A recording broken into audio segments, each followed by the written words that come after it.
Saban did more damage in that village than if I remember correctly. I don't think they stayed in the village.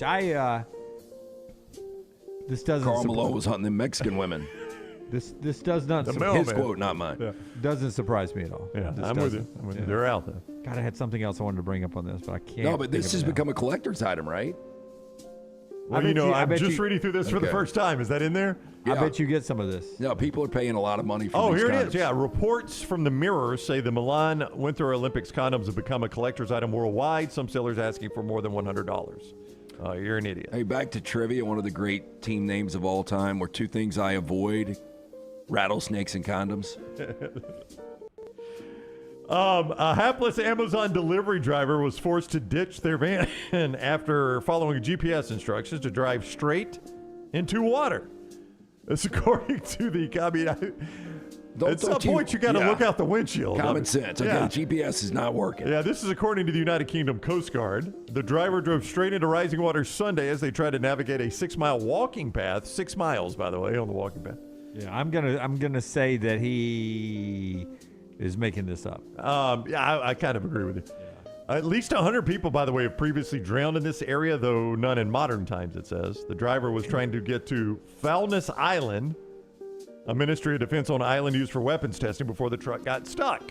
Coast Guard officials warned drivers shouldn't even try to access the 600-year-old path. You think you wouldn't have to say that. It's not for vehicles, should only be walked on. So they've got a walking path across this water. When the tide's out, you can get across, apparently, and this old cat was trying to drive it. We used to have these. Yeah, we used to have these type of things down in Shelby County at a couple of the Cahaba River areas and stuff where it was concrete and the river rolled over it, and you could drive across it if the water was low enough. You could walk on it and things like that. It scared me to death because I was always fearful that Dad, who had a couple of pops, was going to not have his tires on it right, and we were going to get off in the river, and it's the guy that didn't swim that was in the back seat. Yeah. I was very anxious. Finally on trash today. I never feared bridges because I grew up going across those things. Disturbing police-worn body cam footage from a hazing incident at the University of Iowa captured legions of shirtless and blindfolded frat pledges covered in food in a dark basement. The body cam footage, which I saw on TikTok, by the way, I didn't even know if it was updated or not, or if this was old, but apparently it's new. It's received millions of views across social media. Since Tuesday, it captured police and firefighters responding to a fire alarm at the Alpha Delta Phi fraternity, November 2024. Obviously, it was not new. As officers made their way into the basement of the house, they discovered 56 shirtless and blindfolded pledges behind the door of a dark room with food splattered all over them, the clip shows. One officer says, looks like we got a little bit of hazing here. Nah. Yep.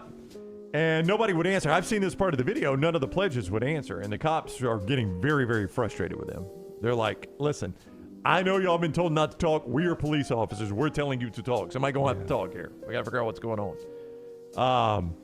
They try to find somebody who was in charge. Finally, Jose steps forward. 21-year-old Joseph Gaia. Blackball. Tells the officer, I think it's fake, about an ID. Does anyone want to be forthcoming on what's going on? Anyone? Because you got to see it from my perspective. What the blank did I just walk into? An officer asked the group. Your favorite Next Round gear all in one place. NextRound.store. From our Next Round hats to the logo tees to the all-time best-selling Y'all Can Have the Rest shirt. You can look your best by shopping with us at NextRound.store. Take the Next Round anywhere with NextRound.store. It's bow time. The Bojangles Chicken Rice Bowl is back. Get dirty rice, slow-cooked Cajun pintos, cheese, and your choice of chicken for just $7.49. But order now. It's only here for a limited time. It's bow time. It's bow time. The Bojangles Chicken Rice Bowl is back. Get dirty rice, slow-cooked Cajun pintos, cheese, and your choice of chicken for just $7.49. But order now. It's only here for a limited time. It's bow time. From driveways to interstates, accidents happen fast. The insurance company's response? Here's our offer. Take it or leave it. Leave it. Call Alexander Chenard Trial Attorneys. Over 250,000 clients. And no, they don't accept lowball offers. They fight, they win. Over $2 billion recovered. Call now for a free consultation. 659-777-7777 or alexwins.law. Physical office location, Birmingham. Tamales and everything. Go buy Jim Dunaway, Lance Taylor, Ryan Brown. Live from the Birmingham Racecourse Casino Studios, the next round, presented by Bud Light, is on now. 190 days away from college football. We'll talk college football in the opening segment here. A little walk down memory lane with ESPN. It's a big weekend in college basketball. I don't know if I've ever seen regular season number 1 playing number 3, number 4 playing number 2. None of that involving Alabama and Auburn, but it's a big Saturday in basketball. Pretty big for Auburn, too, on their 5-game losing streak as they try to keep NCAA tournament hopes alive. But speaking of the NCAA tournament, this is the Saturday we get a preview from the selection committee. They've been meeting in person, and they released their top 16 teams. And word from the selection committee chair comes out yesterday, Keith Gill, that says Alabama will not be punished by the committee for the Charles Bediako game. But he does say what I had said back then, that those games will count, but they'll use their normal player availability process, which means those games do count, but Bediako played in those 5 games, and he's not available for the tournament, so they'll do the adjustment. That gets us, Brownie, to the thing you've been talking about all morning. Is Alabama in the 16 or not in the 16 on Saturday at 11:30 when CBS unveils where the committee is right now? So when Jim told me it was coming up Saturday at 11:30 on CBS, first of all, I was like, well, games have already tipped then, but okay, I guess we'll watch it on CBS. I said, well, that should be significant. Alabama's in the 16. Jim hesitated. You hesitated not. I lean therein based on 2 things. The fact that they beat Arkansas, which I think if Arkansas beats Alabama, then I think Arkansas is probably in that 16, and the fact that Nebraska has now lost 4 or 5 games. I think those 2 factors are going to help Alabama be in the 16. Yeah, I think Arkansas is in the 16, or was in the 16.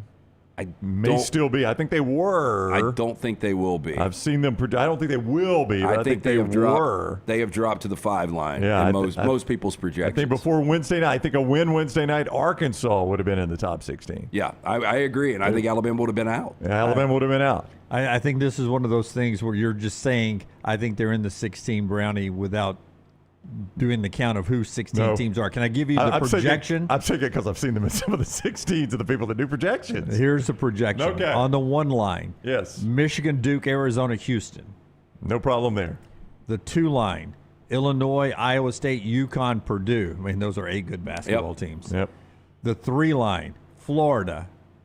Closest to the 2, the first 3. That's right. Gonzaga, Nebraska, Kansas. The 4 line, now look how good these teams still are. Michigan State, Virginia, Texas Tech. They include Vanderbilt here. And then the first one of interest out, not mentioned in the 16, and the one I saw projecting where the committee was Alabama. Yeah. So Alabama sort of on that line. You know, Vandy beat Alabama head-to-head, but do you think Alabama's a better basketball team or Vandy? I think Alabama's the better team. I do too, but everybody leans on head-to-head. I know this sounds stupid, but you can't make it all about one game head-to-head. I mean, over the period of time, who's a better team? I think it's Alabama. But that's sort of right there in that transfer spot, and any other team I didn't name, you can throw in there as well. Arkansas could be that team. Remember, Arkansas lost that game to Alabama without Knox on the floor. That makes them even a better team. So that's interesting, whether Alabama's in or not, and how they handled, I mean, pretty good win at Auburn with Bediako that helps Alabama's resume if in this player availability thing, if they're not counting that because Bediako can't play, then that hurts Alabama's resume. Well, and the Texas A&M game. And the Texas A&M game, though A&M has dropped down. Yeah, but I'm just saying, Auburn has too. Like, to be if honest you look with you. into it, do you figure that Alabama beats A&M without Bediako just because it was such a tight game? Yeah, but it was such a – I think both of those – I think he impacted the Auburn game more than he did the A&M game if they go back and look at that. Just an interesting weekend coming up for those of you that like to look at the bracket 1 month out. Ken, a couple quick things before we move on. Did you say Nebraska? I did, yes. Okay. On the 3 line. I just missed that one. Because I'm looking at the NCAA net, which is what used to be the RPI. Okay, you read through their top 16. I'll tell right. you if they're in the projection here. And let's see how close it is to the seeding line. 1, Michigan. Michigan, yes. 2, and just tell me if I'm in their seed, too. Okay. So the 1 seeds, I'll do it this way. The 1 seeds, Michigan, Duke, Arizona, Illinois. There is some difference there. Yeah, Illinois is first 2. Houston was Yeah, ahead of- Houston probably should be. Gonzaga, Iowa State, Houston, Purdue are the 2 seeds on the net. Illinois, Iowa State, UConn, Purdue. Florida, UConn, Nebraska, Michigan State are the 3 seeds. Florida, Gonzaga, Nebraska, Kansas. And then the 4 seeds are Kansas, Louisville, Vanderbilt, Virginia. That's 1 through 16 in the net. Now, I'm not saying they're going 1 through 16. I'm just telling you that's what the net says. I think So it's they gonna be- have Louisville ahead of Texas Tech. Texas Tech on – you didn't say Texas I Tech. did not. They're Yeah. 17th. Yeah. Yeah, so the one I saw had Texas Tech as a top 16, Yeah. no Louisville. Other than that, it's the same Well, 15 teams just jumbled up differently. I mean, but Lance, if I'm going today, I know you had another point there. I'm sorry, but if I'm going today, I got to drop Texas Tech. I mean, Toppin's out for the year. Oh, Yeah, they're a different team without him. Completely different Yeah. team. We didn't even talk about that yesterday, but that is a massive, massive blow. You're reigning Big 12 Player of the Year that led them in points and rebounds, and just the Toppin family. By the way, I mean, Yeah, you go it's back tough, to Obi man. when they would have been a 1 seed, The when overall one, I think. yeah, wasn't and it? the shortened 2020 year. But what do you do with Nebraska? Like, Nebraska's 4 losses are all quality losses.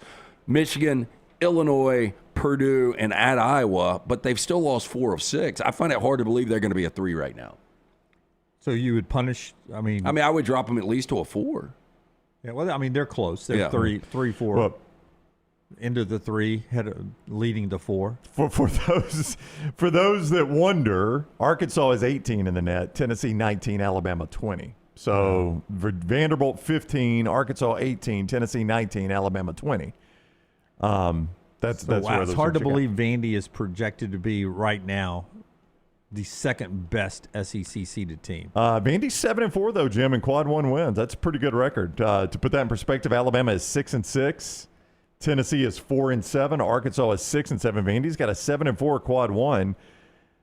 Your most quad 1 wins are 10, with Michigan, Duke, and Arizona all having 10 quad 1 wins. 7's a pretty good quad 1 win number at this point. I think that this kind of reflects what a lot of people believe about the SEC, Florida, and then I can't figure out who the second best team is. Yeah, no, I would agree 100% with you on that. It's because Florida, and then you lose interest because there's a gap. Yeah. I mean, it's I mean, it Florida. really is. Like, I would be absolutely blown away, shocked if there's any SEC team that can make a Final Four run outside of the Florida Gators. The other question I wanted to ask about this is there's always been this concern, even though the injunction said Alabama couldn't be penalized. Charlie Baker indicated to Pat Forty that Alabama would not be penalized. Now the head of the selection committee has said Alabama would be. There was always this fear that, like, yeah, but the selection committee could penalize them and nobody even knows it. Like, 5 people at the game the other night at different times were like, hey, that committee's going to send us to the worst place and put us in the worst draw. yeah. And, they all believe that, I just know they're going to screw us on Selection Sunday, and we're going to have the toughest draw possible to get to the Final Four. Well, my question was going to be, if you see Alabama in this top 16, and they're apparently a borderline team according to everything you've looked at. You've seen some that have them in, right? yeah, I've And seen some- none that had them in. Okay, but some that have them close to in. Yeah. If you see Alabama in this, do you think Alabama fans are like, okay, they haven't punished us there? I mean, that's an indication that they are true to their word. Now, And they're this is not supposed saying to- where they're going to send you. This is supposed to be the true where they rank by the committee right now. This isn't like we're just throwing this out there like we do the college football selection show on Tuesday night with Reese and those guys. This is supposed to be where the committee has these teams seated right now, and they only do 16. But this is supposed to be their true belief of where they are right now with a month left until the Selection Sunday. So What time do they release this? 11:30 on CBS. Paramount if you're streaming there, but CBS over the air, CBS 42 in the Birmingham market, 11:30. And it's not like, Florida is playing basketball at that point. Florida, Ole Miss, 11 o'clock over on ESPN. But, yeah, it is Florida Ole Miss. Yeah, That's true. They're is. barely playing basketball there at Ole Miss. All right, we're going to talk a little college football here. ESPN with a interesting quarterback list. Before we get to that here in our opening segment, The show being brought to you by a couple of our great sponsors. One of them is lanceslock.com, brought to you by our friends at Hemphill. Oh, rough night last night. We try to be transparent. Basketball, we had it dialed in. The last couple of nights have not been good to us, but we bounced back tonight with NBA and a light college basketball schedule for you. Free play up every day at lanceslock.com. It is always brought to you by our friends at Hemphill Services. Trust the name Birmingham has trusted since 1954 for all of your plumbing, heating, cooling, any of those issues arise in your home or business. They had to come out, and I had to get a new gas log fireplace installed. All right, My just in gas time for log spring and summer. Finally went out. Well, I think it's going to be 40 on Monday or something. It's going to be cold on Monday. But just fantastic work all the time. Adam, Chad, Andrew, the guys there, 205-229-2090 or hemphillservices.com. Well, you guys, before we get into this, I know you're about to do a Talladega read, so after you do this, let me make my point. Okay. Our friends at Talladega Super Speedway,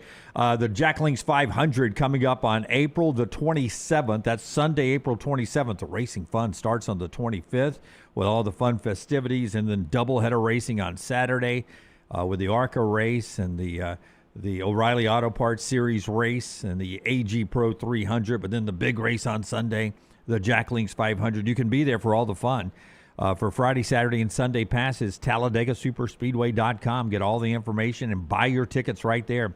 TalladagaSuperspeedway.com, 877-GO-TO-DEGA. That's 877-462-3342. All the normal fun that you get during a race weekend, including the garage experience, where you get passes on Sunday, and kids get special discounts to get into the garage area there where you can watch the teams work on their cars up close and personal. There's camping at Talladega and a whole lot of fun going on right now. For the weekend of racing, April 25th through the 27th, TalladagaSuperspeedway.com for your tickets to the Jack Links 500 or call 877-GO-TO-DEGA. So Bill Connolly from ESPN ranked college football's top 100 quarterbacks of the 2000s, and the way he did this, and before you guys look at it, I wanted to see if y'all could put your top 10 or top 5 together, because mine would be probably completely different from what I saw. I unfortunately saw the list. But the criteria is you had to play your entire career in the 2000s. If you haven't finished your career yet, an example of that would be I'll throw out Arch Manning. He can't be on this list. Not that he would be on this list, but if he's still playing, can't be on the list. You've got to conclude your career, and you can't have any crossover from the 90s. Michael Vick, they point out, is a crossover, played 99 to 2000. So entire career has to be completed in the 2000s, and they've got their top 100 quarterbacks. And I was really, really surprised at some of these rankings. And I know he's going to be in everybody's top 5, so I'll just go in and address it. Cam Newton is always the tricky one here because it was one phenomenal season, but then when I compare him to another guy that'll be in all our top 5s, Tim Tebow, that's a phenomenal career. So I never know how to deal with that. So I'm just going to say... Well, I think there's 3 automatics: Cam Newton, Tim Tebow, and Vince Young, in my opinion. 100%. I mean, I don't don't think think my top 5 that are automatics. Yeah, I don't think you can do it without those guys. So I'll go ahead. But I don't think you can do it without Burrow. But Bill Well, Connolly... he's going to be in mine too, yeah. Bill Connolly's a guy that does... Isn't he the guy that does SP plus and that kind of stuff? He's a big stats guy. So he's a metrics guy. Yes, he is. Burrow's the same thing as Cam Newton. Burrow was a one good season, but it was an incredible season. Like, I can't overlook that. And boy, I'm doing this on the fly, so I am going to leave as you guys are out. doing this, I'll throw out some random questions. How many Auburn quarterbacks in the top 100 in the 2000s do you think are on the list? Cam Newton. It's Cam Newton. I mean, I don't think you could put Nick Marshall in the top 100. That'd be the only other one you discuss. I mean, he did lead them to a national championship game, though. He did, right? but was he the quarterback, right? Oh yeah. When they played Florida State, yeah. But I mean, there's got to be 100 better quarterbacks. I mean, in that 1 year in that one system, it was a good year for Nick Marshall, fantastic year. But I don't think I'd have him top 100. How many Tennessee quarterbacks? Hendon Hooker had a good year. Yeah. With it being Bill Connolly and a stats guy, I mean, I can understand where it could be Hendon Hooker. You don't get T. Martin because it's the 90s. You don't get Peyton, obviously. Yeah. I mean, look, there's some quarterbacks that had some good years there. I don't know if there's a guy I feel like he's top 100 quarterback. I'd say no Tennessee quarterbacks. The question is going to be, what do you do with with Ohio State quarterbacks. Yeah. And I'll tell you, I think and I've got my Alabama 5. quarterbacks. I'll say this real quick. Tennessee did have one. I thought this was fascinating. The Florida Gators. Quarterback U for a while, at least putting up numbers in college football. They've got one. In the 2000s, I would put them with Kyle Trask year was really, really good. Yeah. In 2020, just was opposite of Mac Jones and fell in where everybody was still Joe Burrow and Mac Jones. I don't know. They've got two. They've got Tebow, and then Kyle Trask did make the list. I just thought it was interesting. One of the reasons, pretty obvious, that Florida has struggled in the 2000s is they haven't had elite quarterback play. Yeah, it's such a quarterback-driven sport. And I guess people, first question most of our audience would want to know is how many Alabama is in there. You can't do it without Bryce Young, Mac Jones, Tua Tagovailoa. In my opinion, A.J. McCarron should be in there. I would agree with you on A.J. I think you probably have to put Jalen Hurts in there as well. And some of that's going to be what he did at Oklahoma too, but I think he will be in there. Love my boy Coker, but I don't think Coker's going to be in there.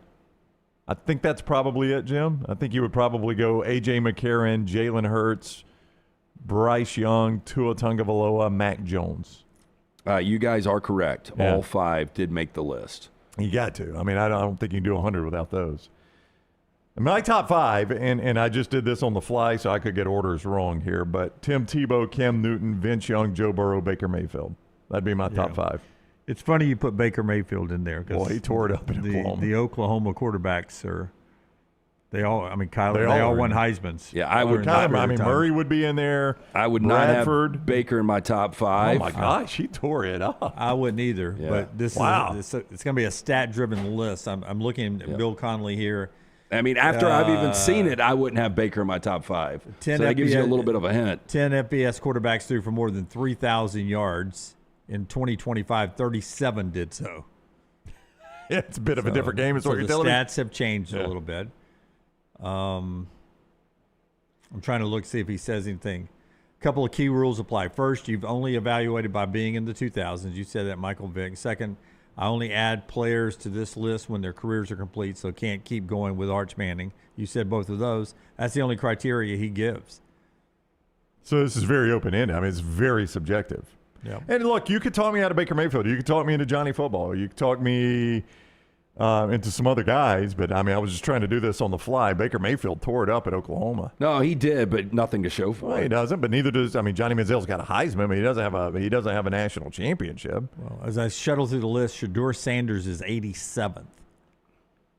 Carson Beck's 86, just played for a national championship. Yeah. So give me your big takeaways. You've seen the list. Well, it's tough grading. Some other things that really jumped out to me, Carson Beck was one of those guys with the incredible career and what he did against top 25s.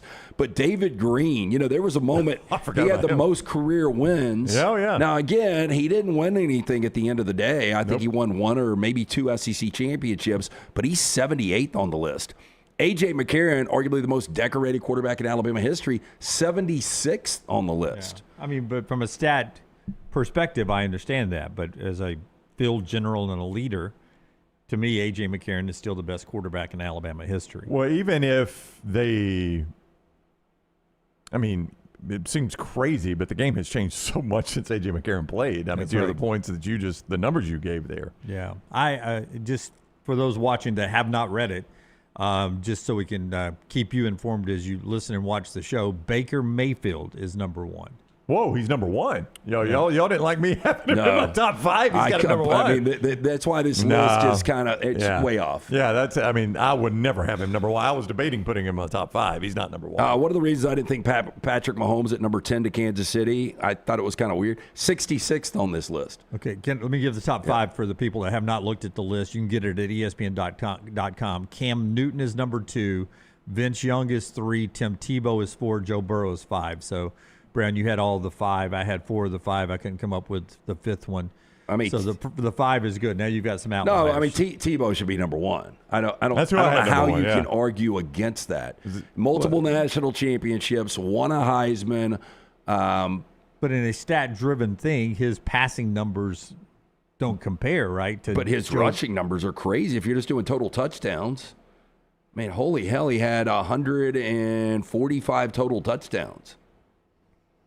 Deshaun Watson, 6, Kyler Murray, 7, Lamar Jackson, 8, Marcus Mariota, 9, and Robert Griffin, 10. So when you see Robert Griffin, Lamar Jackson in college on the top 10 list, you see how stat-driven it is. Because those guys didn't really do a lot in the wins-loss column when it comes to winning hardware. Yeah, but Trevor Lawrence's numbers are better than RG3, and Trevor Lawrence won a national championship. I mean, I don't know how much emphasis they're putting on national championship. Yeah, and Manziel apparently not much because Baker Mayfield's number 1. Right, Manziel's number 13. I mean, come that's on. way too low for Manziel. I was considering him in my top 5. So it's too low for him.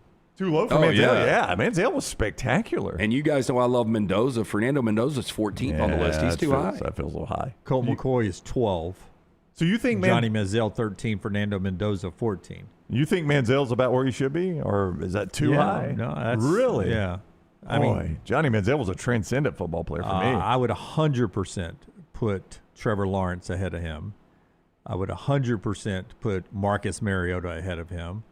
I'd put Leinart over all those guys. I'd put Deshaun Watson ahead of him, Joe Burrow ahead of him, Tim Tebow ahead of him, Vince Young, Cam Newton. By the way, Leinart 18th, 37-2, multiple national championships. Again, I think we're learning national championships did not impact us enough. I would put Leinart ahead of him, absolutely. Yeah. Okay. I'd put Andrew Luck ahead of Johnny Manziel, 100%. Luck's 19th on this list. Highest Jaden Alabama Daniels, 20. quarterback without you guys looking. Too late. I've already looked at it. Well, it's good. I think it's got to be Bryce Young, though he didn't win a championship. I'm learning that's not a factor here. In my opinion, he was the most talented, but I don't think I'd have him number 1. I think just the one season, I would have Mac Jones number 1. One season I would, but Bryce Young did it a couple of seasons and won a Heisman. Bryce, for those that don't have it in front of them, 21 on the list, highest Alabama quarterback. Tua's 23. C.J. Stroud sandwiched in between them. Caleb Williams high at 24. Dylan Gabriel is 25. Both of those guys way too high, Gabriel and Caleb Williams. Phillip Rivers and Carson Palmer, 26 and 27. Case Keenum was a stat machine, is 28. Jalen Hurts with an OU logo, Alabama and Oklahoma, 29. Bo Nix on the list. You didn't include him in the Auburn. Yeah, I guess I didn't. I understand why. Yeah, he wouldn't have been in the top 1,000 if it was just Auburn. I mean, he wouldn't have been. He's 30th on the list, though. That feels a bit high, that's by the very way. high. I mean, he played It's way nice too at high. Oregon, but it's hard to say he's a top 30 quarterback. Yeah, I think Bill's got a little NFL influence on this. Yeah.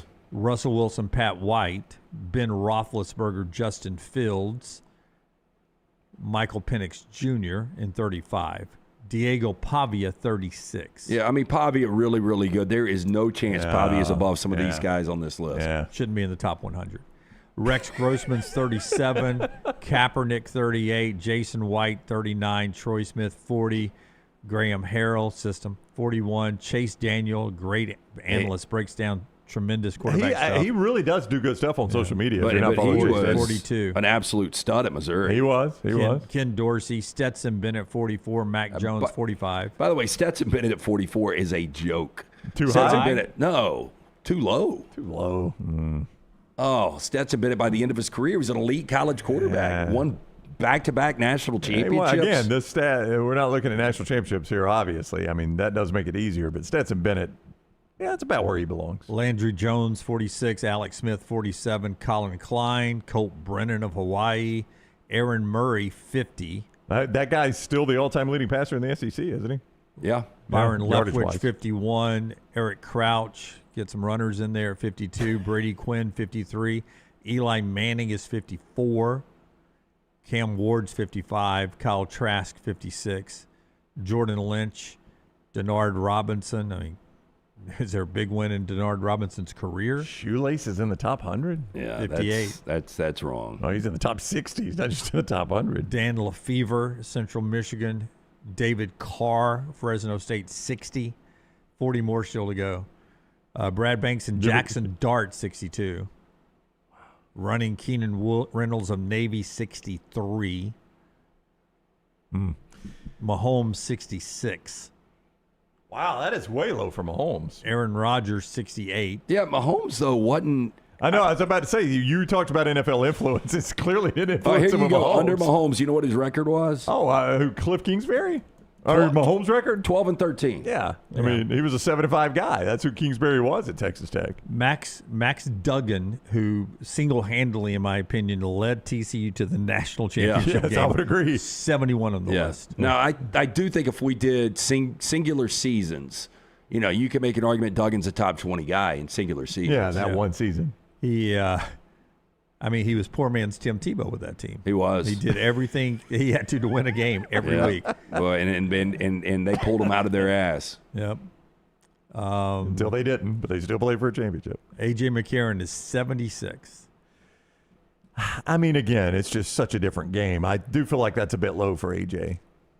If A.J. had played in the era that Nick Saban had allowed Lane Kiffin to unlock Alabama's offense, and these are all big ifs, boy, you'd view A.J. a lot differently. A lot differently. Yeah. A.J. in his prime right now, if you threw him to Tennessee this year, I think Tennessee could win 10 games, and he'd put up massive numbers under Heupel. Dak Prescott, 81. You think Dak had equal talent around him? No, he did not. I think that's way too low for Dak Prescott, honestly. Me too. Dak, and I'm not NFL influenced at all. I mean, Dak Prescott had Mississippi State #1 in the first ever 4-team playoff unveil. Yeah. Matt Ryan had Boston College #2 in the country. Yes, He's he did. 85th on the list. Yeah, They've never been the same. nope. Carson Beck, Shedeur, I mentioned 86, 87. Bailey Zappi system, 88. Braxton Miller, 89. Mackenzie Milton. Anybody that plays for small schools, the Jake system. Brownie, Hendon Hooker system. Max Hall, Brock Purdy, Desmond Ritter, B.J. Simons. Oh, come on. Taj Boyd should be higher than some of these. He's really got it going at Clemson. Travion Boykin, Bryce Petty, and J.J. McCarthy. Brock Purdy's just going to live his entire life at the bottom of the list. He isn't is. That's, Yeah. that's his life. He's making a lot of money now.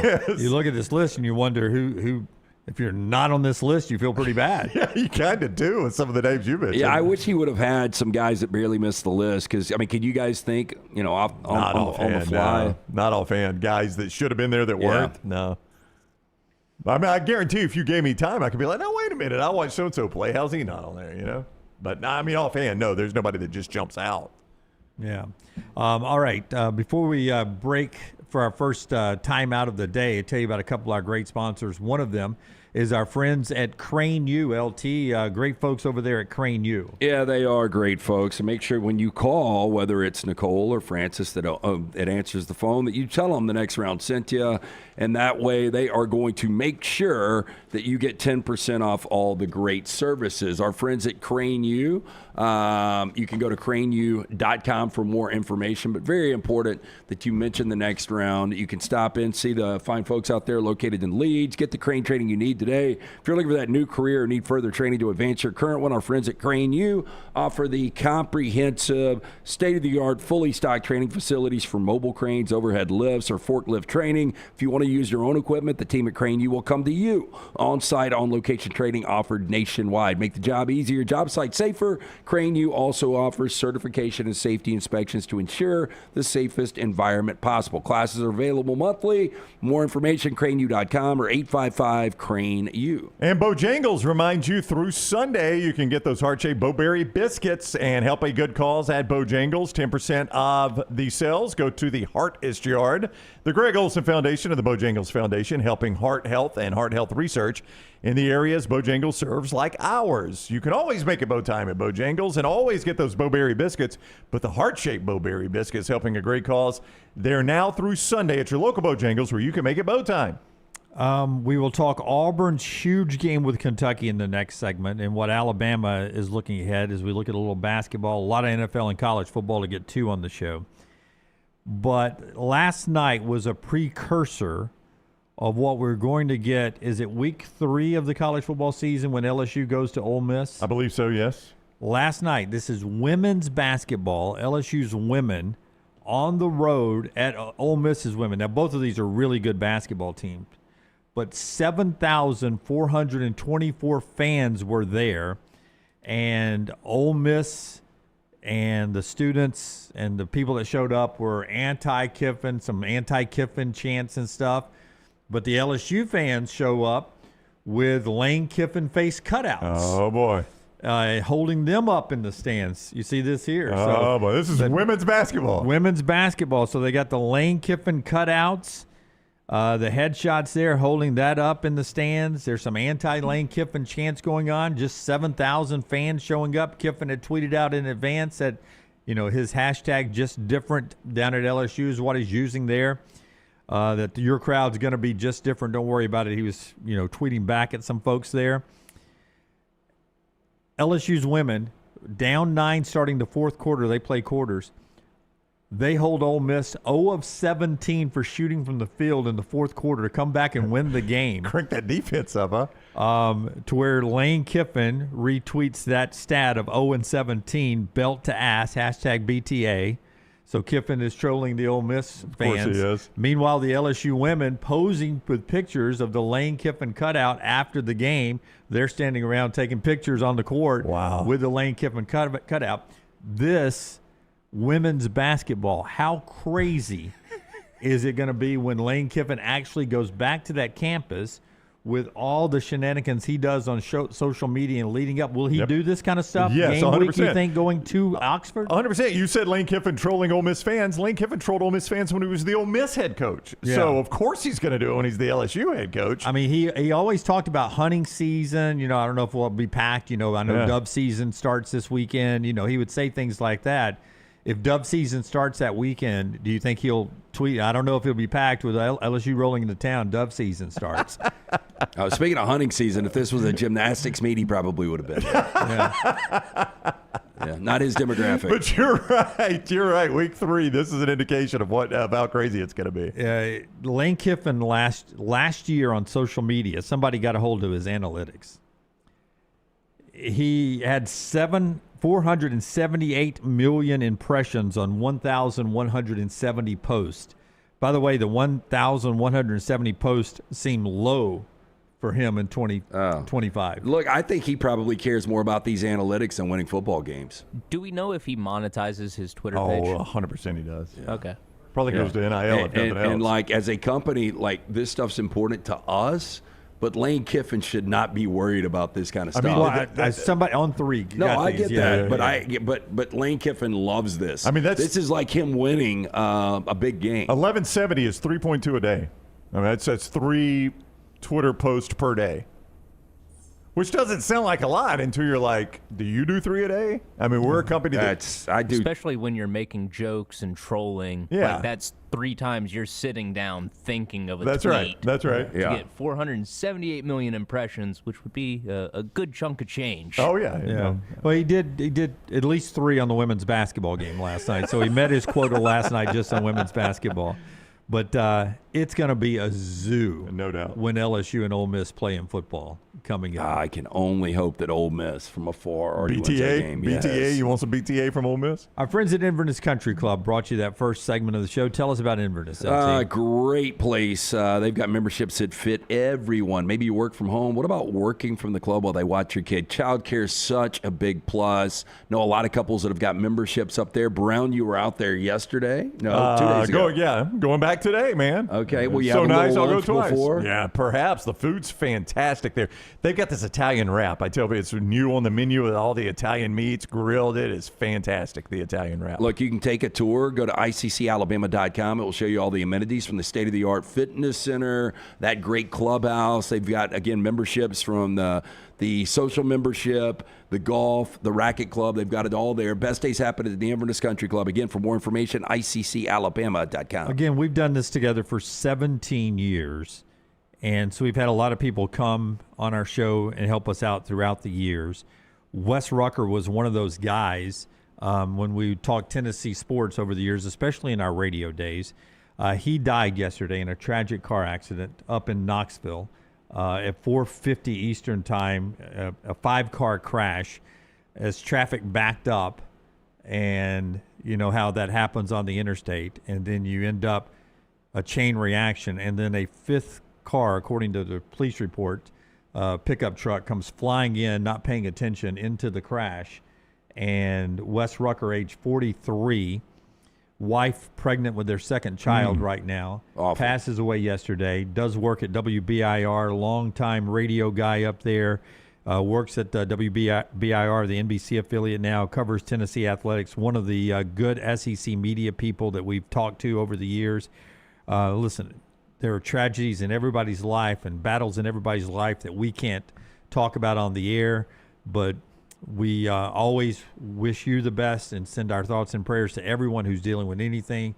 But having had Wes on our show in the past, over the 17 years, our thoughts and prayers to his wife, their son Hank, and the new baby on the way, and the Rucker family and all of his friends in the business. We're back in a moment on the next round. Follow LT on Twitter at @TheLanceTaylor. From driveways to interstates, accidents happen fast. The insurance company's response? Here's our offer. Take it or leave it. Leave it. Call Alexander Chenard Trial Attorneys. Over 250,000 clients. And no, they don't accept lowball offers. They fight, they win. Over $2 billion recovered. Call now for a free consultation. 659-777-7777 or alexwins.law. Physical office location, Birmingham.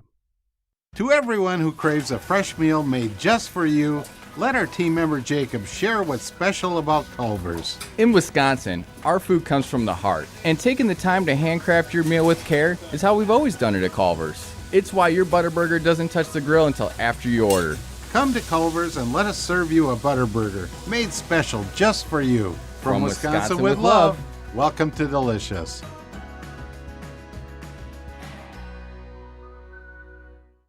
Hey, for all of your IT and printing needs, reach out to our friends at Xerox Business Solutions. Look, I'm still one of those old school guys. I print my notes every single day for the show. If you watch the show here on the next round, you see all the notes in front of me.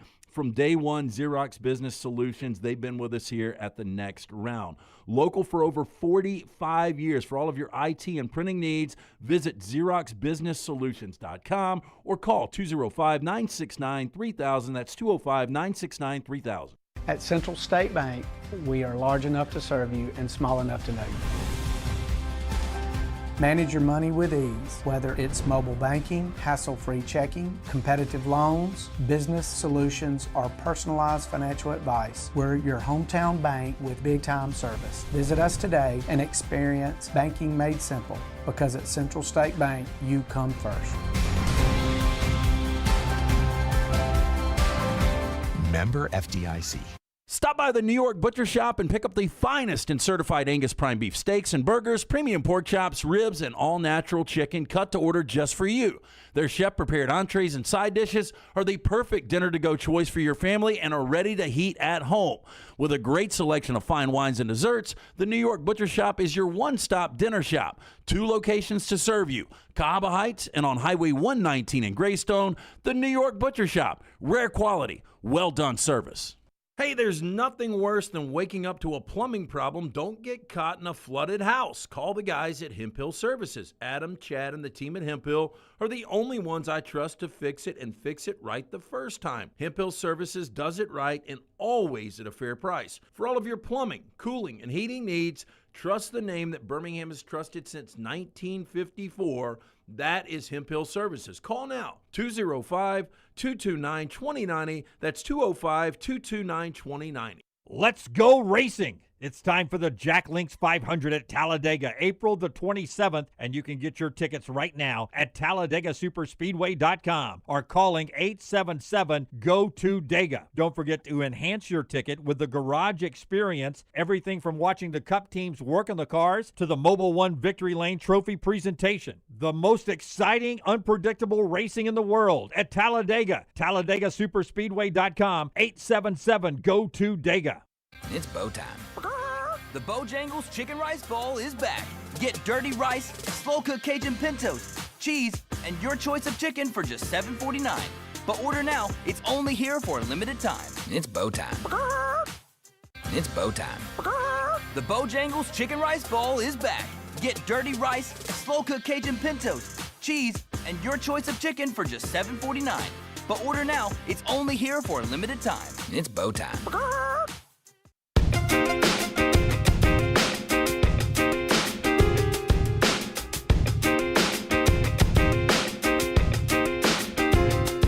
developing news in college football, and they should just leave the dates, the end date, and the amount blank at this point. Because Curt Cignetti, when he got the job at Indiana, leaving James Madison, he had a contract. And in the process of 2 full seasons and a national championship, he has just worked out his deal for his 3rd new contract at Indiana. ESPN reporting Curt Cignetti's agreed to a new deal at Indiana that pushes his annual salary up to $13.2 million a year. The deal now runs through 2033. Okay, what does that number put him? That's what I'm just looking up. He should be the highest paid coach in college football. He is the best current football coach in college. I've got Kirby at 13.3 on a quick glance here. Yeah, so he's right there. By contractual obligations, I think Kirby will be the high. However, whenever it cycles out in his contractual norm, he's got a deal where he is the highest paid coach in college football. Yeah, I've got him at 13.3, and I've got Kiffin, I think, was at 13. So this wedges him between Kirby and Kiffin. Keep in mind, there was a clause in his contract that said if he is not among the highest 3 coaches in football, the top 3 paid coaches in football. That's Cignetti we're talking about Cignetti, here. yes. That if he's not the highest paid coach among the 3 highest paid coaches in college football, his buyout drops to like 0 or something. Yeah. So it eliminates his buyout. But now his buyout is massive. Is this something Sexton has set up, like Kirby, highest paid coach, and then you get another guy that needs to be the highest paid coach, and it just goes back and forth? Now, the problem is Cignetti's not a Sexton guy, so he can't control that one. Sexton can't. His contract says he's got to be a top 3 guy. Remember when Penn State was open mid-season, when James Franklin got fired and Cignetti was the target, he got a new contract there that I think made him $13 million maybe, somewhere around there. So not a huge difference, but a new contract nonetheless. But I mean, do you guys agree that he probably should be the highest paid coach right now? I have no problem with him being the highest paid coach. Absolutely. Yeah, none whatsoever. He's winning at Indiana. Through 2033, we always said this about Nick Saban's contract. Nick Saban was never going to be around. He was always going to have a lot of years on his contract, was never going to be around for the final year of a contract. You were going to always keep Nick Saban with years, a runway. You're always going to keep Curt Cignetti with a runway. How old is he? 62? 63, so this will put him at 70. Yeah, put him at 70. Yeah, Kirk he can do Ferentz that. is going to be 71 when the season kicks off this year, so he still looks healthy and still does it really well. So Cignetti could still be coaching at 2033. If he does coach this out, if I put the over-under at a half of another national championship in 7 years. Under. I'd almost go under on everybody. But I'm kind of with Jim on that. Somebody's got to win them. But the way Indiana's spending, and it's, to me, the national champion's always going to come from either the Big Ten or the SEC. I mean, I probably would take an over. The way Indiana is positioned in spending and just how good he is. I mean, that's the thing. It's hard to doubt him when you look at 26 wins over his first 2 years at this level. So, I think I would play over. The safe play probably is under, but I think he's going to get another one. Yeah. So that's developing news in college football right there, brought to you by our friends at Hoover Toyota. Hey, look, if you're in the market, we had one of our buddies reach out yesterday, and he's about to get a new Tundra, and he's like, who do I need to ask for? And I said, look, Scott. My buddy just got one, man. It's fantastic. Okay, good. Did he go see Harold? He did. He was over there. I don't know if it's Harold specifically, but he's over at Hoover Toyota. Yeah. Scott, Harold, Kim, all the fine folks. Hoover Toyota, serving Birmingham, Alabaster, Vestavia with new and used car financing, auto service, and genuine Toyota parts. They've been perfecting the art of customer service for over 20 years now with their philosophy to give information to their customers. I am speaking from experience. Had a wonderful experience in December of 24. Had it again this past October. My ex-wife, she just went out and purchased a couple of months ago. We are loving the Toyotas. Reliable, safe. They hold their value. When you shop with Hoover Toyota, they want to keep you as a customer for life. That's why they offer the Red Carpet program, give you ways to let your friends and family experience an amazing shopping experience with their referral program. Get in today. located Highway 150 right there in Hoover. Tell them the guys from the Next Round sent you. You can also view their inventory and great pricing. Go to hoovertoyota.com. Alexander Shinara Trial Attorneys based in Birmingham, Alabama, the heart of the Deep South for more than 25 years. Why? And Birmingham, could he have gone anywhere? Sure, he could have. Alexander Shinara is very, very good at what he does. But Birmingham is his home. It's where he was born. It's where he was raised. And it's where he built his firm. And now, 25 years later, he's built it to more than 150 lawyers, supported by more than 500 dedicated team members, and they have recovered more than $2 billion, maintaining some core values: integrity, mastery, passion, and success. Alexander Shinara's mission: create a firm that can handle any issue his community faced. He has done that. He takes care of his community. When you find yourself in need of a lawyer, Alexander Shinara Trial Attorneys, you pay nothing unless they win your case. Shinara.com for Alexander Shinara Trial Attorneys. All right, so I wanted to get to this in this segment, Todd Fuhrman at the top of the hour. While we were talking football, I want you to listen to Jalen Milroe. He's on the Closed Sundays podcast, and that's Terrion Arnold and Patrick Surtain's podcast. And Surtain and Terrion's talking to Jalen Milroe about the sudden retirement of Nick Saban and everything that was going on in Milroe's life. And I play this because I thought it was interesting from Terrion and Patrick Surtain to bring this up with Jalen, because I'm not sure Alabama fans really appreciate Jalen enough. Listen to this and tell me if you think Alabama fans should hold him maybe in a very positive light. All our phones said ding, ding, ding, ding, ding. The ding ding was SportsCenter. Nick Saban retired. Coach Saban never moved meetings around. If anything's gonna be moved later or earlier, but not the next day. He walked on stage. We thinking, bro, it's gonna be strictly just address the season. I kid you not. He talked about himself. That man never talked about himself. He started talking about himself, going a whole rant about, how he felt he could coach better. It wrapped up saying, I felt as though I need to retire in the meeting. How was that process, figuring out, okay, do I stay or do I leave? I was offered so much money to leave, from any school I wanted to go to. And I'm talking about more than $2.5 million. Sheesh. It would have been easy to just leave, go chase that dollar sign, play one more year in college.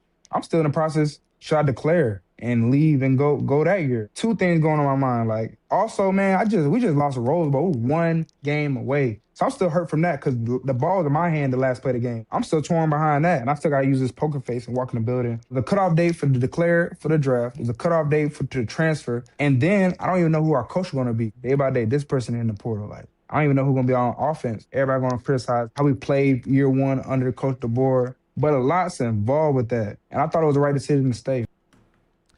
He stayed. He had $2.5 million.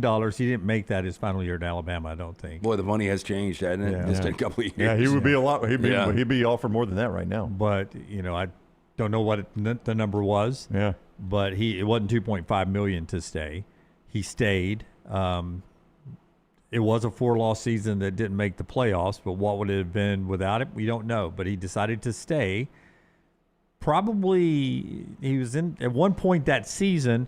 Was going to be the first quarterback taken in the draft. So once he got at the end of that year, his NFL potential was different than it was at the end of the 2024 season, right? Yeah. So if he'd have declared like he said he was thinking about then, he probably would have been a first-round draft pick. I don't know. You mean at the end, right after the Rose Bowl? Right after the Rose Bowl. Ooh, I don't know. Who was in the first round that year? I have to go back and look at that now. I don't know. J.J. McCarthy. No, that was a great quarterback draft. I don't know. I mean, maybe because there were so many guys. I think there were 6 guys taken. That's right. And that was Penix. That was Bo Nix. That was J.J. McCarthy. That was Caleb Williams. That was Jaden Daniels. I think the only time in people's minds, in my opinion, Jim, that he ever reached first round was after that Georgia game. May. Georgia game, he was first overall pick. Well, perhaps. Is what everyone was talking about after the Georgia then that game. stock started to go like this. Yeah, it really did in 2024. And you look at his landing spot now, he's got a Super Bowl ring. Now, look, he only played 3 snaps this entire year, so he was a non-factor. And moving forward, that ring fits the same. Yeah, I would assume, though, that Mike McDonald's we hope we don't see Jalen Milroe on the field because of the way Sam Darnold's playing. But, being a backup quarterback in this league, you can make a ton of money, and he's with one of the top 2 or 3 organizations in all of the NFL. So it really worked out, by that. But for Alabama fans and their struggle with how they remember Jalen Milroe. And, some people, loved him. Some people didn't love him. Some people loved and hated him in the same quarter of a game. We sit there and watch the Michigan game at Walk-Ons, one of our great sponsors, and people were like screaming at him, screaming at the TV, "Come on, Milroe!" And then 3 minutes later, he's running down the sidelines. They're like, "I love that guy." I mean, that's the relationship he has with Alabama fans. Think of a quarterback that's more maddening because his pure physical skill set, that ability. There's only a handful of people that have that on the planet. But then you would see some of the decision-making and some of the easy throws that he couldn't make. It was, if you're an Alabama fan, it had to be maddening. I put some value on what Ty Simpson just did. Like, I don't want to play for anybody else. I'm going to go to the NFL. I'm not going to take $5 million and go to Tennessee. I put some value as an Alabama person. I would be like, man, I appreciate that from Ty Simpson. I think there needs to be some of that for Jalen Milroe that, listen, all this chaos is going on inside the program, and instead of taking $2.5 million to go to multiple different schools, I could have gone to and been in an easier situation than what I was about to have to do being the quarterback of the first team to follow Nick Saban's retirement. Him choosing to stay, I hold that in pretty high regard. No, I agree completely. Would you like some chat room feedback to prove your point on Milroe? That is the outlier now. Yeah. You're not going to see guys that do that. Yeah, most guys are going to take the money and run. So I do agree there's got to be a respect factor there. I appreciate that. Yeah, I think unfortunately for guys like Milroe and now Ty Simpson, is Alabama quarterbacks are judged by one thing, and that is winning a national championship. No doubt. Bryce Young is remembered differently in my eyes than A.J. McCarron. Yeah, he is. And now if Bryce Young wins a national championship, if those receivers don't get hurt, I think he goes down as the greatest quarterback in Alabama history. Agree completely. Barry, I agree, Jim. Jalen was the key to holding the team together. Landmine believer. I wish he would have left. He was abysmal after the Georgia game. Yeah, that's those two right there is the that's the snapshot of Jalen Milroe's Alabama fans. It's not going to change, and I'm not selective reading. I'm just reading in the order that came in. Green Man, I love Jalen for everything he did for Bama. He was Bama through and through. He held that team together as much as possible from his perspective. Samuel, he wasn't one of the greatest Bama QBs ever, but he was still real good at times and is all Bama. Love Jalen simply for his love of Alabama. Royal Payne, I do not think Milroe ever fit as the quarterback at Alabama under DeBoer. Jace, I respect Milroe. He did some good things. He was also quick to get on his pity pot during games, too. That's the chat room right there. Yeah. It's a lot of good, a lot of bad. I mean, he is a kind of a complicated – I don't know if complicated is the right word. Kinda. It's a tough place to put him in Alabama history because of all the success. But he loved the program and stayed through a trying time. It's I don't want to get on a deeper wormhole, but I appreciated what Mike Shula did for Alabama because he came and he said yes to a job in a weird time in May to come in and help Alabama through a horrible time in its football history. And nobody will ever love on Mike Shula for what he did for Alabama football. But I appreciated him saying, yes, that's my school. It's May and we need a coach. I'll come do the best I possibly can do. I admire that. I admire Jalen Milroe for staying through that transition with Kalen DeBoer over there. One more thing to get to, Auburn and Kentucky win streak. Auburn needs one. Kentucky's hoping to keep their seed climb going in the NCAA tournament. We'll talk about that after LT tells us about our friends at Woodhouse Day Spa. The Woodhouse Day Spa, they have got options for everyone out there. If you're looking for the gift of relaxation, you've had that long week, get it for yourself. Voted Birmingham's best day spa since 2009. You can order gift cards online 24/7, birmingham.woodhousespas.com, or stop in, see Stewart and that great staff conveniently located at the Summit Shopping Center's beautiful location up there. But again, birmingham.woodhousespas.com. Choose from a menu of over 70 options. The massages, the skincare, nails, waxing, they've got it all right there at the Woodhouse Day Spa, birmingham.woodhousespas.com. All right, so the numbers are the numbers. Auburn is 14-12 overall, 5-8 in the SEC. They've lost 5 straight games. 7:30 main ESPN tomorrow night. Here is Mark Pope getting asked about that losing streak for Auburn. Auburn's on a 5-game losing streak. Just what have you seen out of them recently, and what are you preparing for with them? Yeah, I thought they were good last night. Hibbert just lost his mind and almost put up a 50 spot, right? He was incredible, but they got their best player back. They're really good at home. I think they're a terrific team. They've knocked off the best teams in our league. Florida on the road, beat Arkansas. So they're one of those teams that's really, really, really good when they're at their best, and then they've had some struggles, like a lot of teams in our league. And so they're talented, they're skilled. Pettiford obviously has been a problem in this league. He's really good. Both Keyshawn's are really having an impact. Overton can have a night at any given time. They're a good team, and so they're well coached. It's going to be a great challenge in a great environment. It'll be a big time environment. Yeah. See, and here's the deal. We judge Auburn by the great Auburn team, specifically the one last year. But when these other coaches start to break, you got to go play them. They look a little different. Then the fans look at them and they're like 14-12, 5-8. But then you're putting on the tape and you're trying to prepare your team to go play them. You're like, dang, that's a pretty good basketball team. Yeah, I mean, when you start breaking it into, and that is maybe what's frustrating about Auburn fans, and probably frustrating to Stephen Pearl right now too, is when you do that and you start breaking out the individual pieces, you're like, that's a good team. What's their record? Well, they're 5-8 in conference. They're 14-12 overall. That is the frustration right now. I think Auburn fans and Stephen Pearl look at this team and I don't think the parts are adding up to the sum that it should add up to. I think you can make an argument the Auburn team is more talented than Kentucky. The records don't show that. Bediako is obviously really, really good, but outside of that, I mean, you just don't have your typical Kentucky guys where you're like, lottery guy. No, exactly. I would say, watching Keyshawn Hall and Owe go back and forth with each other, I mean, it's not going to rise up to what we saw with Acuff and LeBaron Philon the other night, but that'll be a scoring battle. Yeah. That's a good matchup. Watching them, who's going to lead scoring on Saturday night. Huge game for Auburn. You can't overstate how big it is. Look, this can get back and I know it's at home, and it's a game they're going to be a slight favorite in. And by the way, Kentucky 3-1 in one possession game, so they've been pretty good on those really, really tight games. But you can kind of get back that Mississippi State loss with a win here. Yeah, absolutely. Todd Fuhrman will talk about that point spread and maybe where he's leaning on Kentucky, Auburn, and those big matchups in the nation. Number 4 Arizona at number 2 Houston, number 1 Michigan versus number 3 Duke. All that happening tomorrow. I mean, you got the top 4 teams playing each other. It's like the Final Four. 1 versus 3, 4 versus 2. We'll talk to Fuhrman about that coming up on the other side. Brought to you by our friends at A+ Brownie. It is the guy, Brad Bell, that redid the master bath in the Brown house. When it came time to redo the master bath, my wife Jennifer scoured the internet looking for the right person for the job. The name she kept coming back to time and time again was Brad Bell. Now, why is that? Because Brad does tremendous work, and the people she talked to were like, hey, listen, his crews are on time. That was true for us. They're clean. That was true for us. They're courteous. They respect your place. That was true. And at the end of each day, they brought us in as like, okay, here's the work we've completed today. Does this meet your expectations? And every day it did, by the way.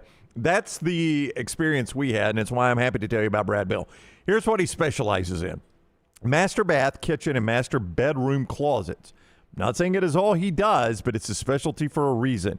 You spend a lot of time in those rooms when you own your home, and when you sell your home, you can make some of the money back on those rooms when you use a guy like Brad Bell that specializes in those areas. AlabamaBathRemodels.com, AlabamaBathRemodels.com, 205-422-1758, 205-422-1758, AlabamaBathRemodels.com. Fuhrman is next. Follow Scott Forrester on Twitter at ScottForresterTV. Hop in. Injured in an Uber or Lyft? Here's the problem. Was it the driver's fault? The other car? The app company? Good luck figuring that out while you're trying to heal. Alexander Shinar Trial Attorneys, they've got a guy for rideshare accidents. And here's the best part. They don't get paid unless you do. You heal. They fight. One call, 659-777-7777, or visit alexwins.law. Alexander Shinar Trial Attorneys, because rideshare accidents need an experienced team. Physical office is Birmingham. To everyone who craves a fresh meal made just for you, let our team member Jacob share what's special about Culver's. In Wisconsin, our food comes from the heart, and taking the time to handcraft your meal with care is how we've always done it at Culver's. It's why your Butterburger doesn't touch the grill until after you order. Come to Culver's and let us serve you a butter burger made special just for you. From Wisconsin with love, welcome to Delicious.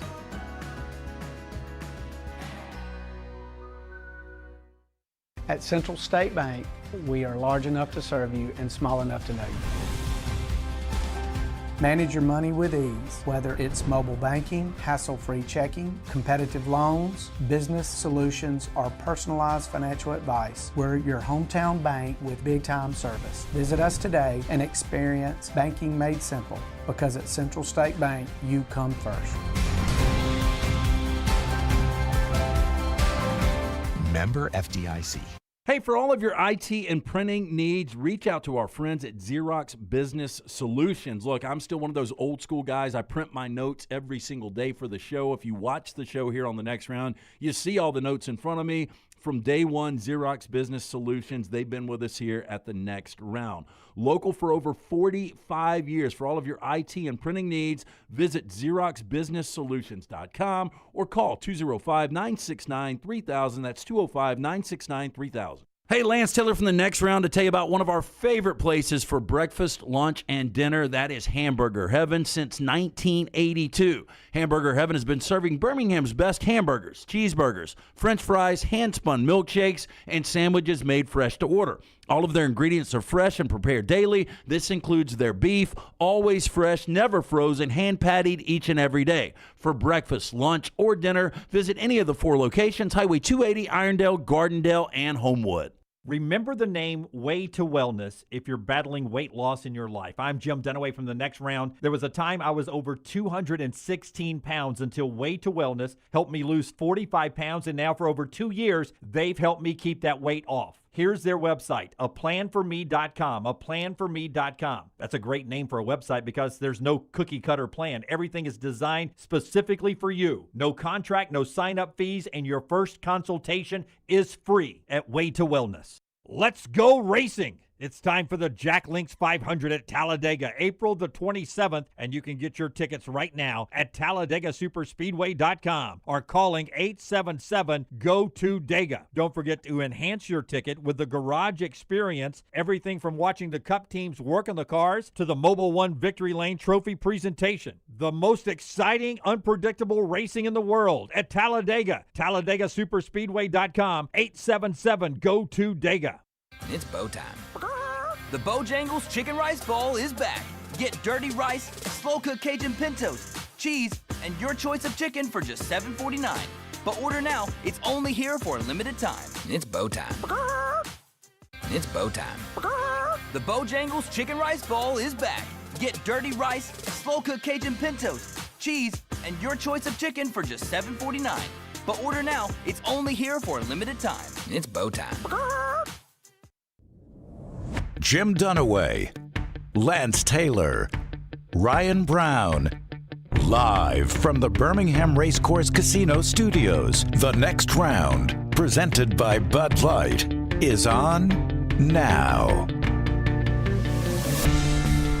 Todd Fuhrman in just a second, and all the big basketball happening this weekend, including that Auburn contest.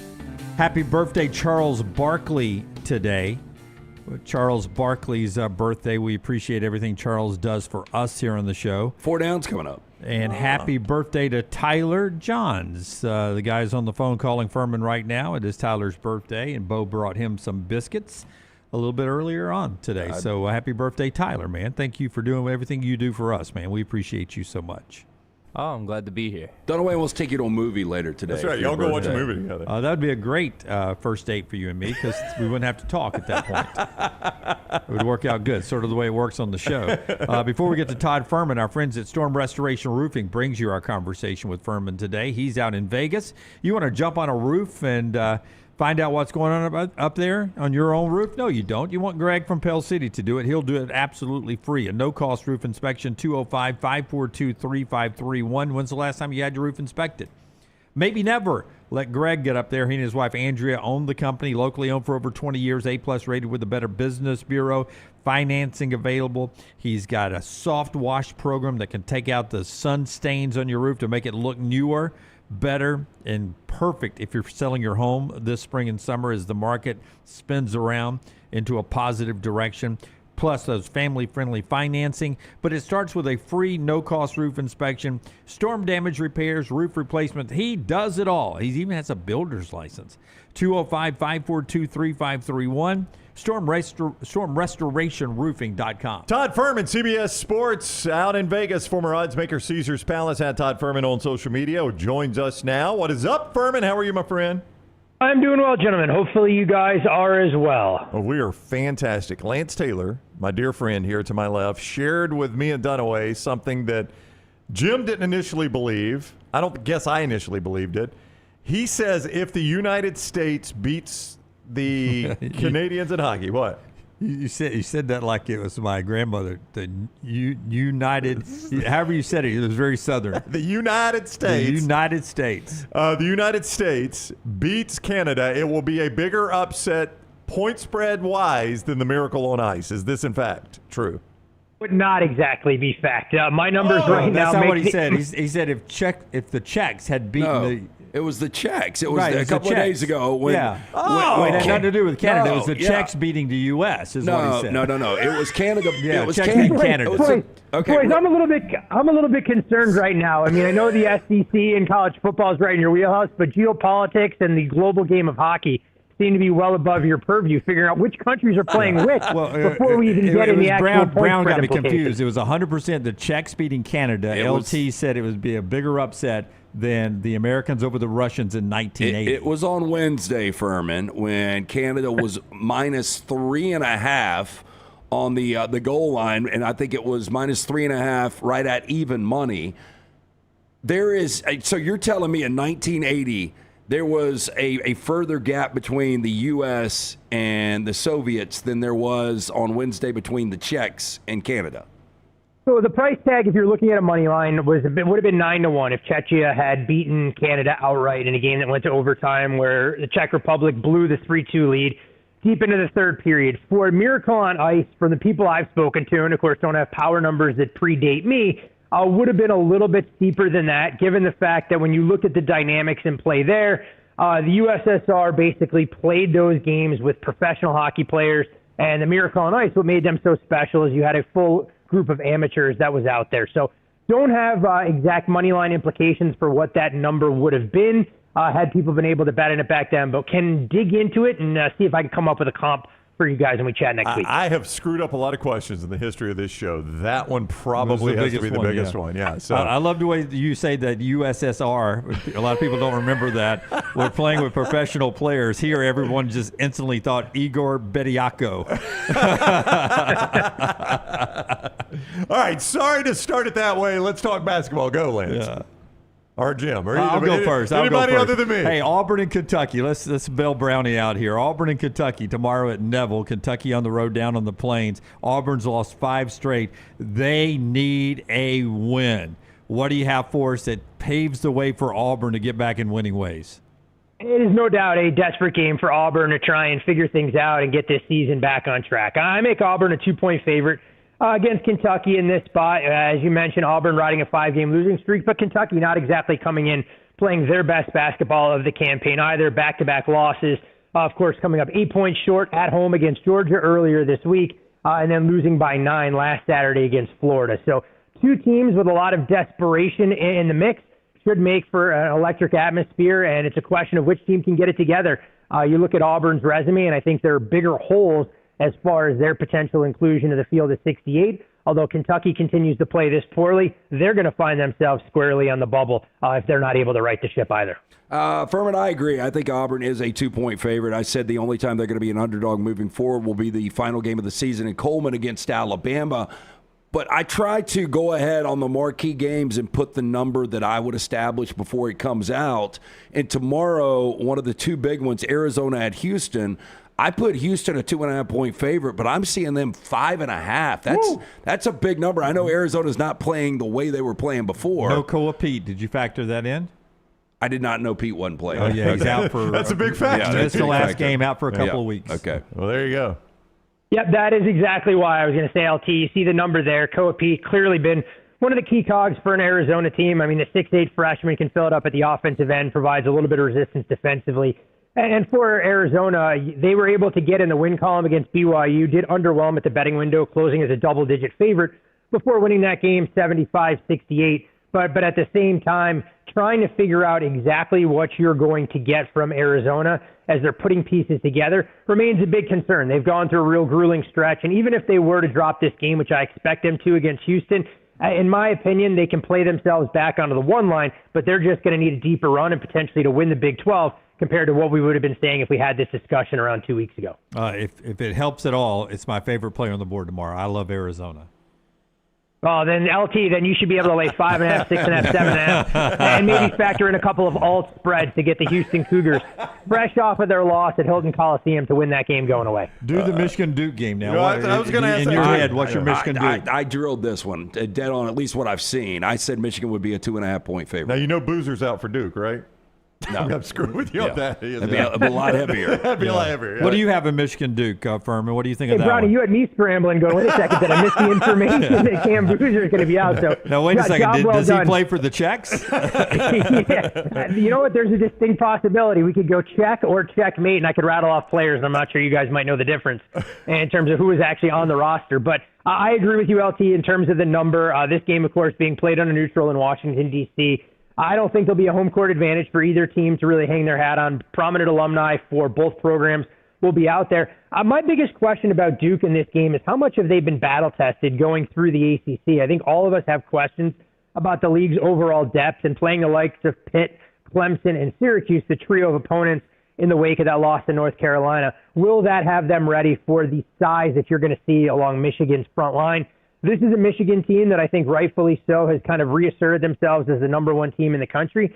And for me, 2.5 feels a bit short. I was more in that 3.5 range. Doesn't allow you a whole lot of wiggle room there, but no doubt the marquee game, and great to get a non-conference game of this magnitude so late in the season. Not to give away my whole Saturday card, but I also love Tennessee at Vanderbilt. I don't know where you're going to put the line or any of that yet, but what's going to happen is at 11:30 Central on CBS, they're going to have Vandy likely as a top 16 seed, and then they're going to go out and play rival Tennessee at home. And I love Nate Ament and what Tennessee's doing right now. Whatever it ends up being, whether Tennessee's a favorite or a slight dog, I like Tennessee tomorrow. What do you think in Tennessee and Vandy? I think Tennessee's an interesting team when you look at not only their prospects to pull off the outright upset, where I have them a 3-point underdog going into Memorial against Vanderbilt, but what this team can do when we look at their NCAA tournament prospects. I mean, Tennessee, if they're able to pull off a minor upset against Vandy, a relatively favorable schedule when you look at the home road opponents. They'll, of course, have the return date to close out the regular season in early March, and they get Alabama at home. So you can make a legitimate case with a win tomorrow that they could be riding an 8-game winning streak going into the SEC tournament.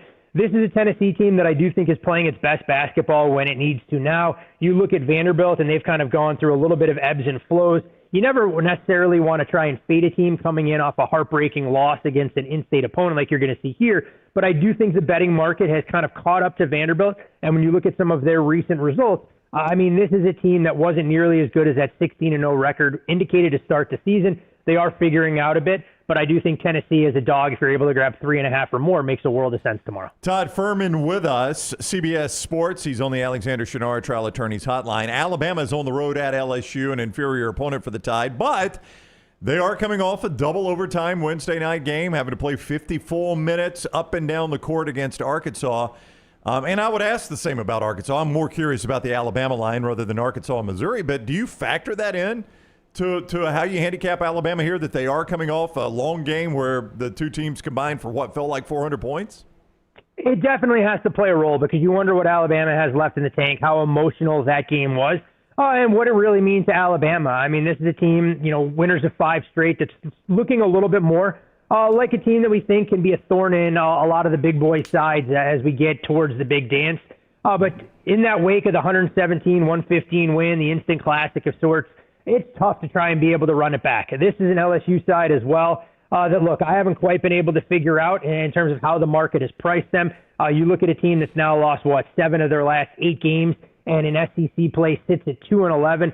they would love to be able to go out there and pull off the outright upset in this spot. And I think if Alabama opened a touch inflated, my buy point to make a case for LSU would be 6 or more. You, of course, always worry about LSU and how they're going to hold up defensively in a game like this.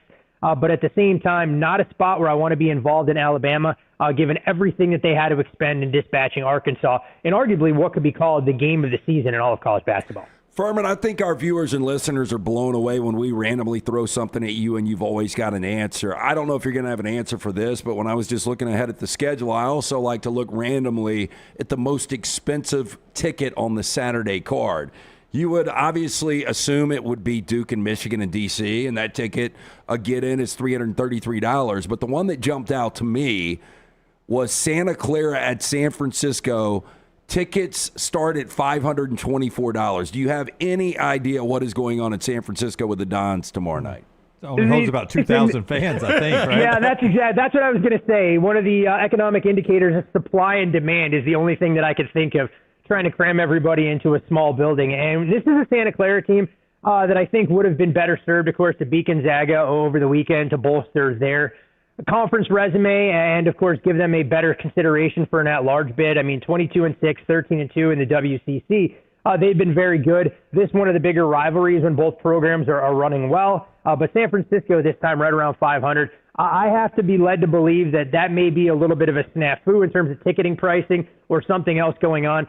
Funny adjunct to that, guys, I was looking at the Def Leppard concert out here because people were talking about it.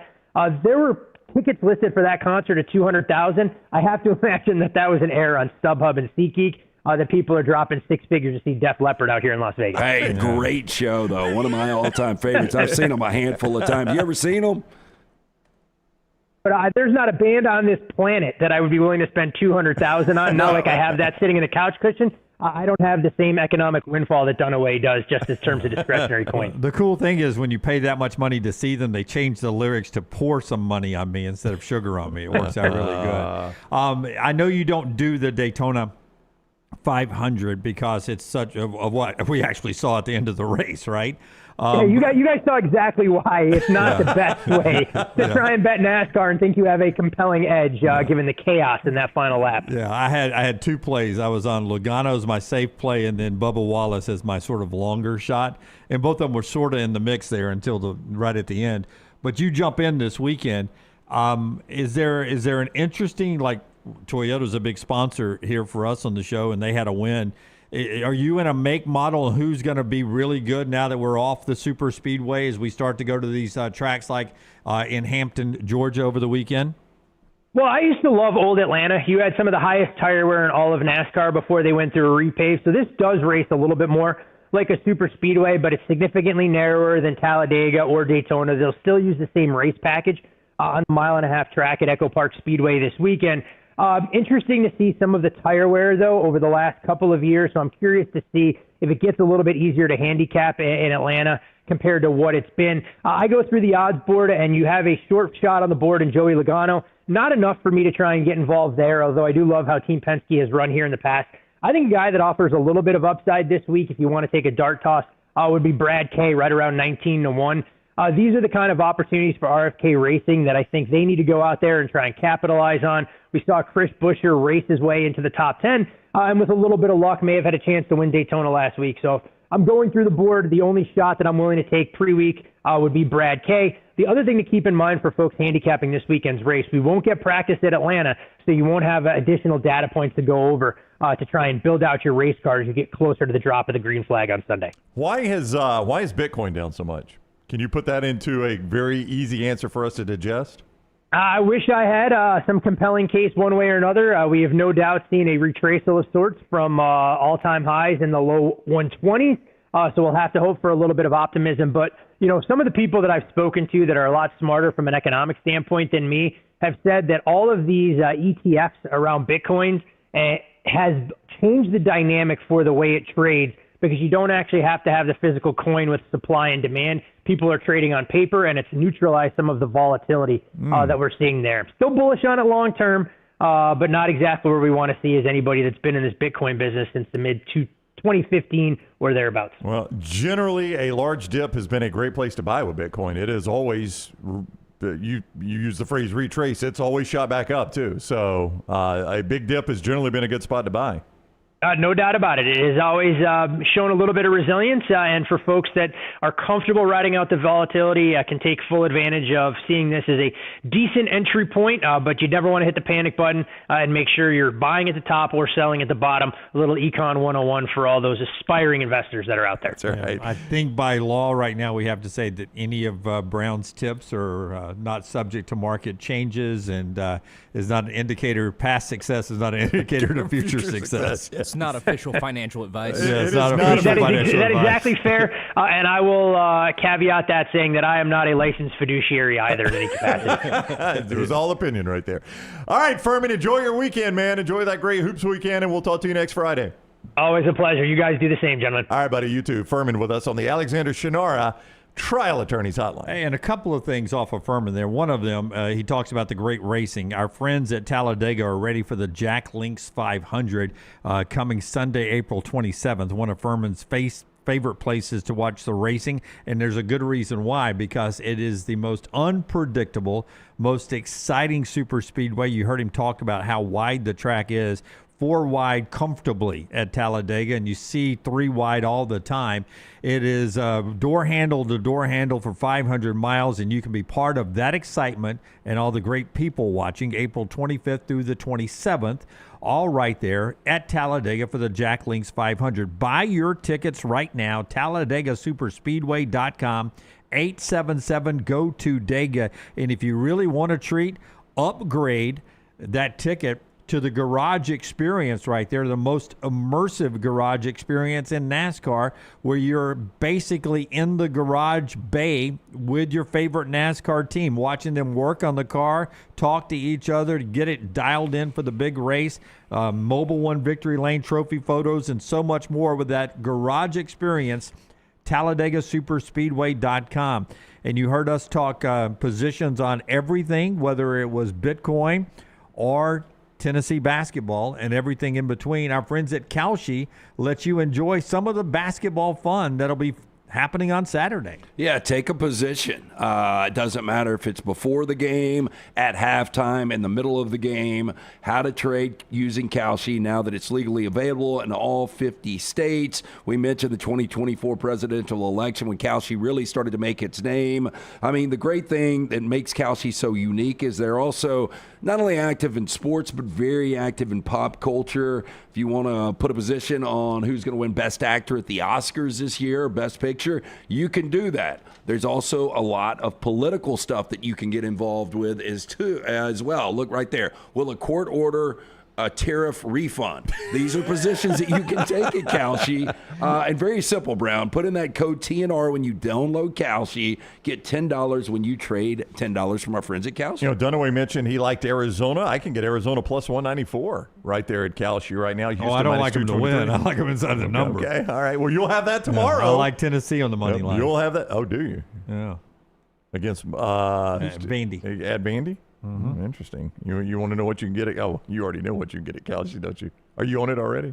I'm not on it. I've not taken a position. You have yet. no position as of yet? I think before tip that the market will go my way with Vandy being announced as one of the top 16 teams. Yeah, Tennessee plus 127, plus 127 on the money line right now. Yeah. So I think I can get that plus 158. Okay, set it out there, big guy. All happening there at Kalshi. Yeah, Kalshi, code TNR. When you download that Kalshi app, get $10 on your first $10 trade with our friends at Kalshi. All right. So yesterday was big conversation day about Ty Simpson and the NFL draft. Daniel Jeremiah and Mel Kiper Jr. both commenting about Ty Simpson.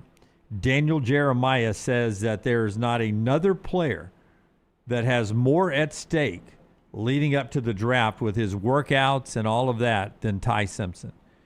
That it'll be up to him to prove that he's worthy of a first-round pick.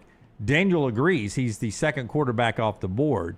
The question is he worthy of a first-round draft pick? And he says of any player, he has more at stake in these pre-draft workouts and the meetings and everything that will happen leading into the April draft than any other player on his board. I would tend to agree. Now, I would also say historically, if you're the number 2 quarterback, if there's universal agreement or near universal agreement that he's the number 2, that's worst case second round, because these NFL teams are going to say, wait a minute, I can get the second best quarterback with a second round pick? You kidding me? It's a worst case first round. Like, there is no chance that unless something medically that we haven't seen or something completely goes off the rails over the next couple of months, that he doesn't get drafted in the first round. Oh, so you think worst case is first round? Oh, I think worst case first round. I mean, there's enough teams that need quarterbacks. There are too many teams that need quarterbacks. This is such a light quarterback draft. We know Mendoza's already locked in at 1. Then you got 31 spots. In those 31 spots, there's arguably 5 teams that need quarterbacks. And Chambliss is out now. And Chambliss is out now, and I just find it hard to believe that there is any world that Ty Simpson. I agree with Jeremiah,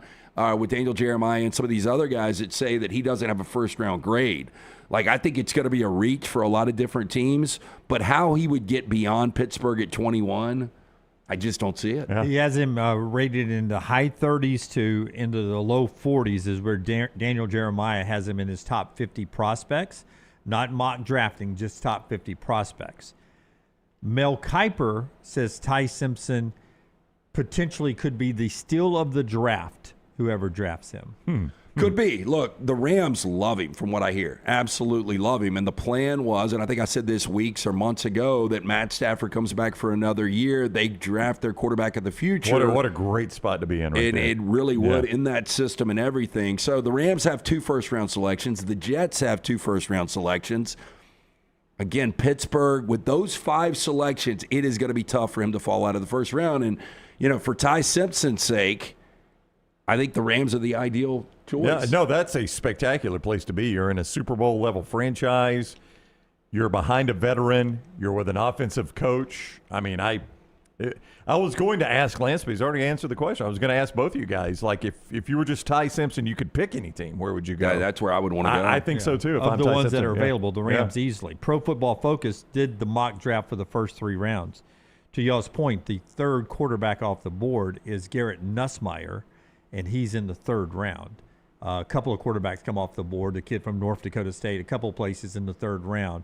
So that's a place where people are comfortable gambling at quarterback. Yeah. 3rd round on. The Cowboys did it with Dak Prescott. Turned out great for him. No doubt. Look, Tyler Shuck last year. I saw a ton of upside for Shuck with the New Orleans Saints. He wasn't a first-round guy. So, you know, just because these guys fall out of the first round doesn't mean they're not going to be effective and they're not going to be starting quarterbacks in this league. We all know the Brock Purdy story. We talked about that earlier when we were talking about the top 100 quarterbacks in the 2000s from that ESPN article. So, look, this is going to be fascinating, but I would be blown away if Ty Simpson doesn't go in the first round. Pro Football Focus did mock draft their first 3 rounds. You can see it all, Pro Football Focus. But of the Auburn and Alabama players, Keldrick Falk, he's everybody's first round. He had the 12th pick first round. Caden Proctor first round. Ty Simpson 29th to the Rams. Pro Football Focus mocked it out that way. Of interest, Jeremy Bernard, 2nd round. Good for him. Yeah, I mean, I wish he had not been hurt. I think he could have helped himself. Probably would have been a first-round guy. Now, this is a deep, as bad as the quarterbacks are this year, at least depth-wise, very deep wide receiver draft. That's why people are saying that some people who need receivers aren't going to take them in the first round.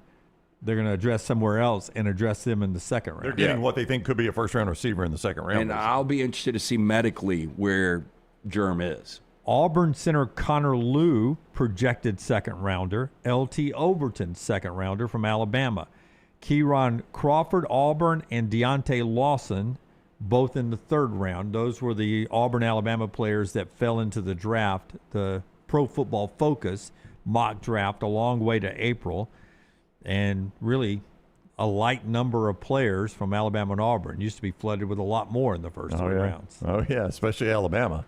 Yeah, so interesting there. Before we take our break and before Brownie tells you about our friends at Central State Bank, speaking of NFL quarterbacks, I mean, Tom Brady's money is different than most NFL quarterbacks. He played a long time. He's the GOAT. He's getting a bazillion dollars to be a broadcaster, right? He's got business interests and everything. So no surprise that his home, as a single guy, right? His home is $150 million. A single man lives in that home right there. Every room on Bunker Island, I think it's called, Bunker Bay, Bunker something in Miami. Every main room has a big window, as you see, that opens up towards the bay there in Miami. I love that house. I love a little modern look.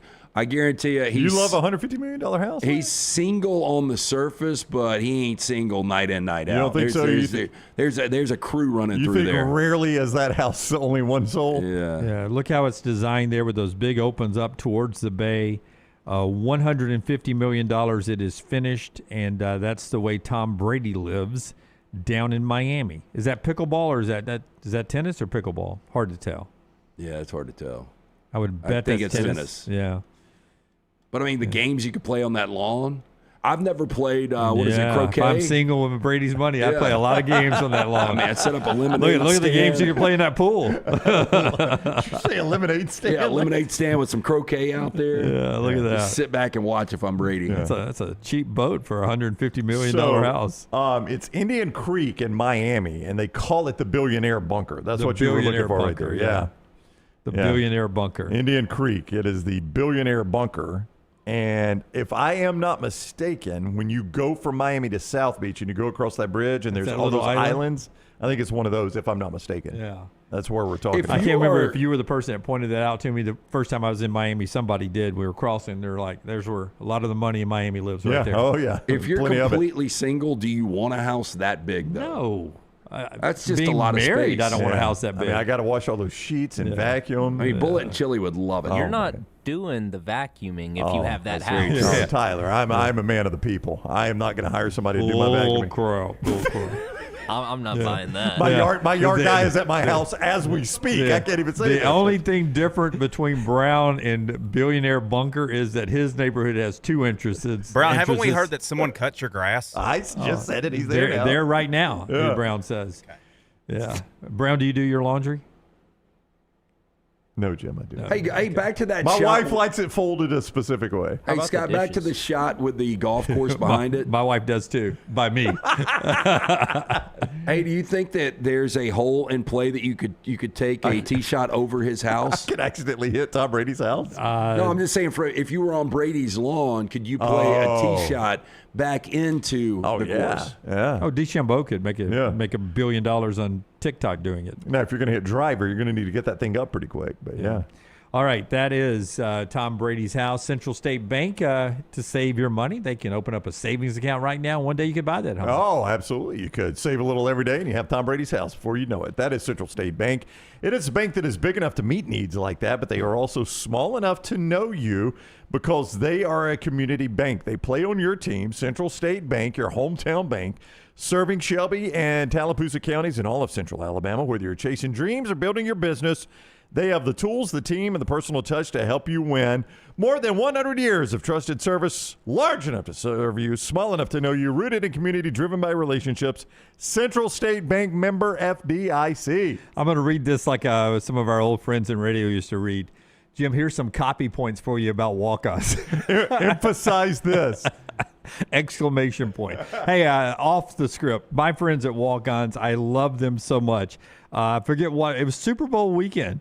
I went by Walk-Ons and got, I forget how many wings my wife and I think we got 2 orders of 18 with the hot honey and then the traditional buffalo. The Walk-Ons wings, bone-in too now. They used not to have bone-in. They got those now.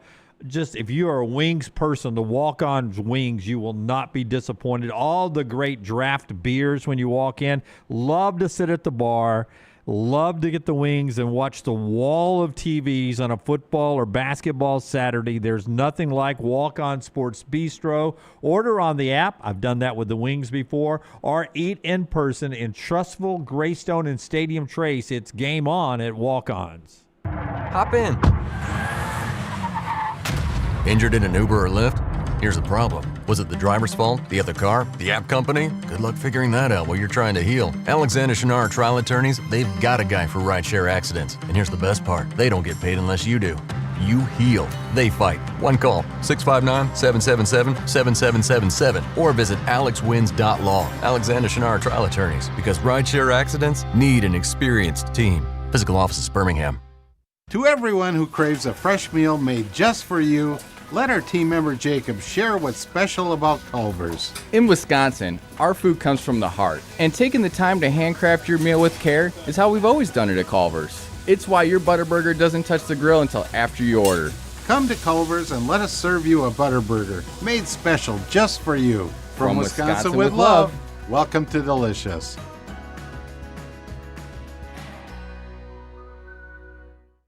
At Central State Bank, we are large enough to serve you and small enough to know you. Manage your money with ease, whether it's mobile banking, hassle-free checking, competitive loans, business solutions, or personalized financial advice. We're your hometown bank with big-time service. Visit us today and experience banking made simple, because at Central State Bank, you come first. Member FDIC.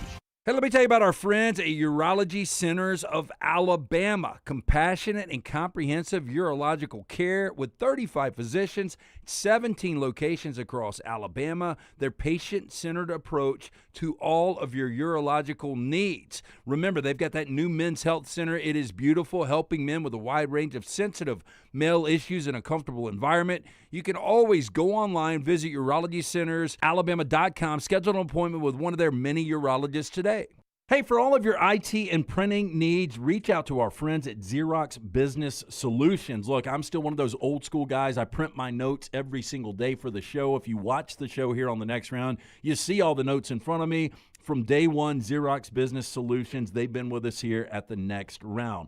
Local for over 45 years. For all of your IT and printing needs, visit XeroxBusinessSolutions.com or call 205-969-3000. That's 205-969-3000. Stop by the New York Butcher Shop and pick up the finest in certified Angus prime beef steaks and burgers, premium pork chops, ribs, and all-natural chicken cut to order just for you. Their chef-prepared entrees and side dishes are the perfect dinner-to-go choice for your family and are ready to heat at home. With a great selection of fine wines and desserts, the New York Butcher Shop is your one-stop dinner shop. 2 locations to serve you, Cahaba Heights and on Highway 119 in Greystone. The New York Butcher Shop, rare quality, well-done service. Let's go racing. It's time for the Jack Links 500 at Talladega, April the 27th, and you can get your tickets right now at TalladegaSuperspeedway.com or calling 877-GO-TO-DEGA. Don't forget to enhance your ticket with the Garage Experience, everything from watching the Cup teams work on the cars to the Mobile One Victory Lane Trophy presentation. The most exciting, unpredictable racing in the world at Talladega. TalladegaSuperspeedway.com, 877-GO-TO-DEGA. It's bow time. The Bojangles Chicken Rice Bowl is back. Get dirty rice, slow-cooked Cajun pintos, cheese, and your choice of chicken for just $7.49. But order now. It's only here for a limited time. It's bow time. It's bow time. The Bojangles Chicken Rice Bowl is back. Get dirty rice, slow-cooked Cajun pintos, cheese, and your choice of chicken for just $7.49. But order now. It's only here for a limited time. It's bow time.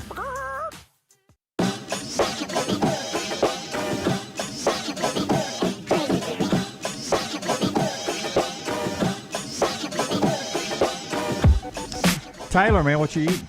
Oh, okay, I see. A little birthday action going on in there. You guys feeding yourself? I hear you. I hear you. Bo showed up with a bag of biscuits. That's right. Bow time for Bo. Can I do Dunaway's awkward moment of the day right now? It's not the one I told you the other night, though, right? Yeah, sure. No, but that would be good. So, Lance, I'm sitting here, and Tyler walks in to get a drink behind me here before the show starts. You weren't in here yet. And Dunaway stops Tyler and goes, hey, he's being real secretive. He goes, heads up, today's Scott's birthday.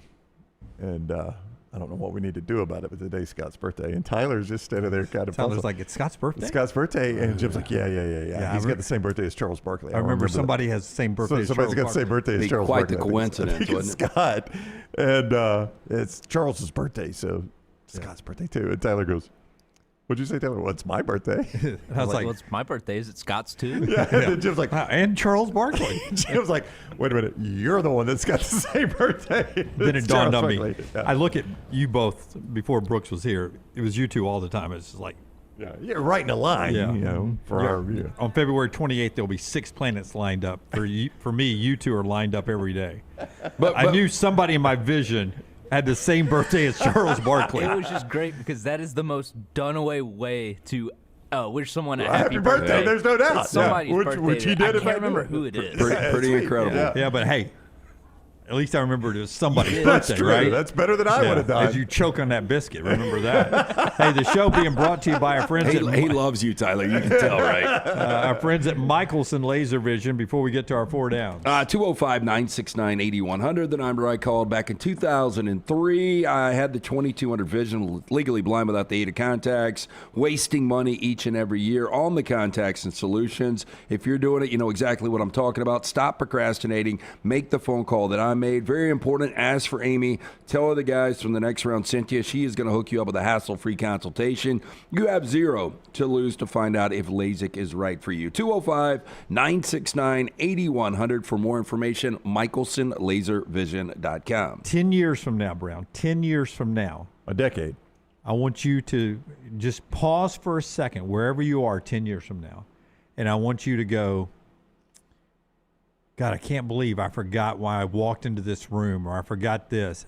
That on, just out of the blue, on Charles Barkley's birthday, at my age, more than 10 years older than you, I'm still able to remember that it was somebody back there's birthday. The fact that I missed it by one person, 10 years from now, I want you to remember. I thought you had it in your phone, though. Yeah, your awareness of I've got contacts. Barkley's. I've No, got but Barkley's. but any contact you had, I thought you Not had told us everybody's. that before. Not everybody. A lot of them pop up, though. Yeah, a lot of people I don't even know pop up somehow. No, your awareness of birthdays is remarkable to me. well, I some will of say them that. will pop up in the I stream. know, but the fact that you even think to remember them, like I don't think to remember anybody's birthday. Like I do not have Tyler's down. I may have Forrester's down in my list. It'll pop up on the day or the day before Forrester's birthday.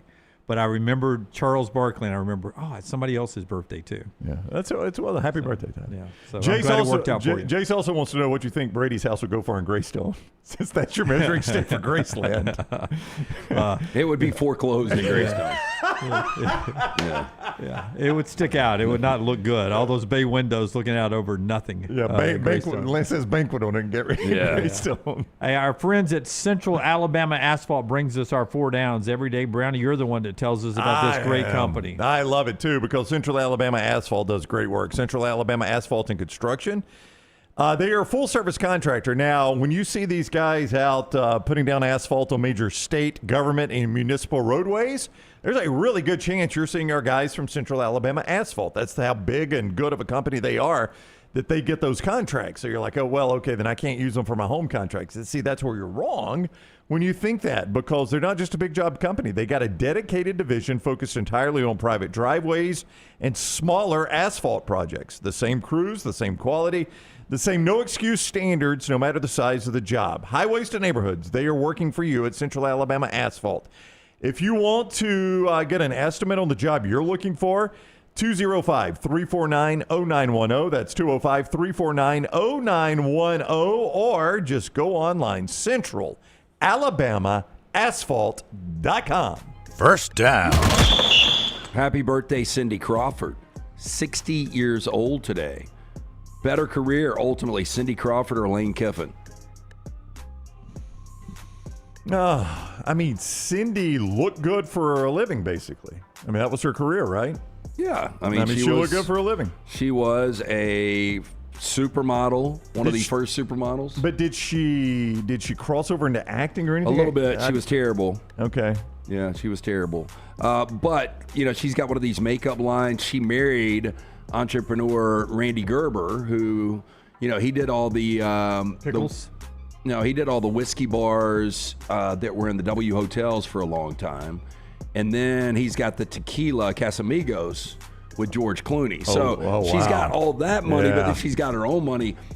Just on her own, she's worth $250 million. Yeah, I mean, I think she's probably had a better career. I mean, that's a heck of a successful business career. And Lane Kiffin has, look, he's obviously a really good coach, and he's got himself in a good situation, but he's never won a big game. Yeah, it's got to be Cindy Crawford. If you go by money, it's got to be Cindy Crawford. Well, I mean, I'm just second down. Career. I think accomplishment too. I think she's got him. Yeah. 2 birthdays here. Olivia Rodrigo, 23. Kurt Cobain would have been 59 years old. Ultimately, better career, Olivia Rodrigo or Kurt Cobain? Help me out here, Dunaway. Other than that driver's license song, what else has she's she got done? a ton. Okay. Vampire, I think. Yep. Yeah. I mean, I think she's already had 3 or 4 number ones. Yeah, Big fan of you hers. say that Olivia Rodrigo's had the cultural impact that Kurt Cobain and Nirvana did? No, but I'm saying right now, just based on 23 years old and having, I mean, you can pull at 3 or 4 number ones. Yeah. Kurt Cobain, he ain't making no more music. No, but to your point, the more impactful on music was Cobain more than Olivia Rodrigo. I don't know that we could say Kurt Cobain invented grunge. I would never say that. But Kurt Cobain, I think, introduced grunge to the world. I could say that. I think you could say that, but you can also say that Kurt Cobain, once the face of Nirvana, the better career, obviously at this point, has been Dave Grohl. So, like, not even the most successful Nirvana member. Yeah, but that's because he died. I mean, I don't think Dave Grohl. I mean, I like Nirvana much more than Foo Fighters. Oh, I like Foo Fighters better, but I would say if Kurt Cobain had not died, he would have had the better career over Dave Grohl. But I agree. Well, but nobody he did died. die. Yeah, I know, but I'm not gonna. So Dave Grohl's had the better career. Well, yes, yes, but I would. It's easy to do that when you're still breathing. when you're the only one in the game. By my judgment, I'll go Kurt Cobain. But though I'm a big fan of Olivia Rodrigo, I have a lot of her music on playlist. Yeah, so I just didn't. not on the golf playlist. I didn't. Because they throw you out off the course, wouldn't they? Yeah. It's a very strict requirement for the playlist. What is the requirements? I don't know. It's golf group. What happens in the golf group stays in the golf It's like group. going to Vegas. Yeah. I am going to go Kurt Cobain. Third down. Charles Barkley, as you mentioned, happy birthday, Chuck. 63 years old today. Justin Verlander, 43. Better career, Verlander or Barkley? Barkley for me, at one point top 50, then top 70. But Verlander's probably a top 100 pitcher. He'd be a top 100 college football quarterback probably if he's got to played be at LSU. Top 50 pitcher. Yeah, maybe. I mean, I would think. I'm just looking here. Barkley for me, though. Yeah, I think I'll go Charles, too. Damn, he's won 3 Cy Youngs. 2 world championships. I think I would go Verlander. As I often say, if you were on the dream team, you're going to have to be really, really good to beat that, because that dream team was the greatest collection of professional athletes of any sport of all time. So if you were part of that, you're going to have to be really good. If I could say so-and-so was on the dream team. Huh? Well, I mean, you know, the pros. I mean, I'm not going to Joe Dumars look for the loophole. And then you end up with Barkley's broadcasting career. You may, if you just went Barkley broadcasting career, take out the NBA. Barkley as a broadcaster is probably better than Verlander's baseball career. I would agree with that. Yeah, I think Barkley's broadcasting career is better than Barkley's basketball career, possibly. Which says a lot. Now you're putting both of them together. Yeah, so, I mean, I think we've got to see what the next chapter for Verlander is. Kate Upton is part of that chapter. Yeah, it's a good chapter. I think that he's still pitching at 42 tells you that he doesn't have many more plans. Just go pitch for a while. I mean, Brady, back to Tom Brady, played until his 40s, and now he's got a great broadcasting career, so Verlander could do the same. Smoltz has been great. Baseball broadcasting, though, I mean, we don't even have Sunday Night Baseball anymore. There's no Sunday Night game? It's going to move to the NBC, I think. We're replacing it on ESPN with WNBA and Yeah, but if you get it right, I mean, the best thing about the NBA right now is that studio show, or was that studio show. Charles Barkley for a while has been the face of the NBA, and he's not even playing. That's right. I'm saying I think there's more people, or not more people. There's arguably the popularity of Major League Baseball is right there with the NBA. Yeah, I will go Barkley in this for sure. Fourth down. Rihanna, 38 years old today. Better career ultimately, Rihanna or Peyton Manning? Love Rihanna's music. It's going to be Peyton Manning for me because of not just his football and his 2 Super Bowls, but also what he's doing in the business world now with his production and his broadcasting companies. Though I'm a huge fan of Rihanna. S&M, favorite song. Oh, yeah? Yep. It's my favorite Rihanna song. I could take or leave Rihanna's music. Don't really listen to it. But I'll go Peyton Manning here. You know, interesting. They both maybe in their categories have the biggest 5 heads out there. That is true. That is one thing they have in common. I think Rihanna probably smokes Peyton monetarily. Oh yeah, net worth. Those music people, net worth's insane. Rihanna's net worth is like 1.2 billion or Yeah, something. music net worth's insane. 1.4 now. Yeah. But I think she's also, is she not the most listened to artist of all time, most downloaded? I would go She's Rihanna probably here. up there. Let's see. I mean, I think she is the most downloaded artist of all time. 1.4 billion in music. That's just insane. She's got 14 number one singles. She's got 9 Grammys. She's one of the most streamed artists in history with 104 million listeners, over 44 billion streams on Spotify. But Taylor Swift is the most streamed artist in history. Yeah, I'm gonna go Rihanna. I've changed I'm my going answer. Rihanna. Yep.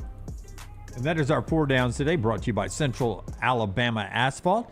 The show today being brought to you as well by our friends at Hemp Hill Services. LT, tell us about the great folks at Hemp Hill. Just a wonderful local company. Yeah, 205-229-2090. That is the number you need to call if you experience any plumbing, heating, cooling issues, home or business. Call Adam, Chad, Andrew. Tell them the next round sent you. For more information, hard to stop a train, hemphillservices.com. In the NFL, Browns former player Tyreek Hill was sort of joking with everybody on social media that he was back in Kansas City. He's hinting that he could end up with the Chiefs again. Another former Dolphin, or current Dolphin, who could be a former Dolphin soon, Mika Fitzpatrick, Alabama star, is on the trading blocks. According to everyone who follows the NFL, 4 likely landing spots for Mika Fitzpatrick via trade: Patriots, Cowboys, 49ers, and Rams. For Mika Fitzpatrick, who still has some tread left on the tires on what has been a really good NFL career just off of Broadway because his teams have not been very good. Yeah, he played on some bad Dolphins teams and some 500 Steelers teams. But he's had a good NFL career. I would agree with Jim on that. He's in the tail end of it. So you're getting late Mika Fitzpatrick, whoever any of these teams are. But what is Mika now, age-wise? 28, 29? Probably. Is that about right? I did not check the age on him, but he is approaching 30, if not already there. Minka, 29 years old. So you got that one. When does he turn 30? Before the season? November 17th. So mid-season, he'll turn 30. I mean, that's getting up there for an NFL DB. As a Rams fan, just based on his football IQ and what he could do for that secondary, which was the Achilles heel of the Rams. I mean, their best secondary player is Quentin Lake, so he's obviously not going to be better than him. But, boy, I'd like to see a Minka Fitzpatrick. Yeah, I don't doubt it. I think he would be – I think most teams would like to see him because you're not going to pay a ton to get a Minka Fitzpatrick. You won't have to give a ton up for that. This is a safety that's turning 30 in season. I mean, you're not going to have to give a ton up to get him if it is, in fact, a trade. Speaking of money, if you had Rihanna-type money, Paul G. Allen's estate putting the Seahawks up for sale right after the Super Bowl. It will bring in estimated between around $7 to $8 billion. The Washington Commanders recently sold for $6 billion plus. Denver and Carolina has sold recently. So the Seahawks up for sale right after the Super Bowl. Man, the money you've got to have to be able to buy an NFL franchise now is just, really it is next level. It's Amazon money. It's Microsoft money. Which, back to the Allen family. But this is the most exclusive, desired club maybe in the world, wouldn't you say, being an NFL owner? And it's never not turned a profit when you bought it and then sold it. Yeah, I mean, you're going to – I was just reading this morning. I didn't even click on the story because it's not a surprise, but the headline, I think from Pro Football Talk, next NFL media rights round expected to break the bank. And I'm like, well, of course. Everyone does. They all break the bank. So – yeah, I mean, owning an NFL franchise, that is a license to print money, and it is such an exclusive club where there's very rarely an entry into that club. I mean, it's almost like getting in an exclusive golf club where you got to wait for somebody to die. You got to wait for somebody to say, I'm selling this thing, and normally they don't. And if you want to sell it at an all-time high, that's what Seattle is coming off a championship. Yeah, under this media deal coming off the World Championship, this is the time to sell. By the way, a lot of people in Chicago, after the news that they could be moving to the suburbs in the state of Indiana, asking the McCaskey family, is that right?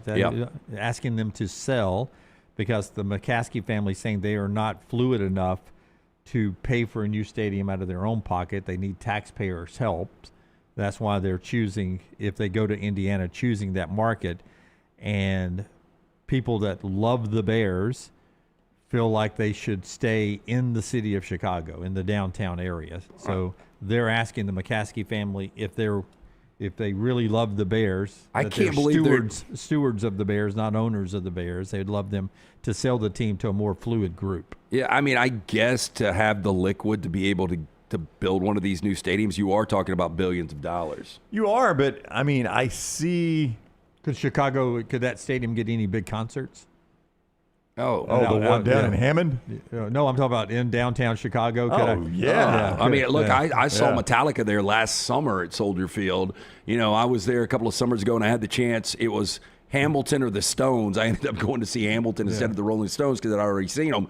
But, I mean, the different concerts that come through Soldier right now, you get a new venue? Yeah, can you imagine rolling through there, having a roof over it? Yeah. Being able to do it in the wintertime? Well, the problem is you've got to stomach playing. I mean, last time they played Champaign. I don't know where you would play this time.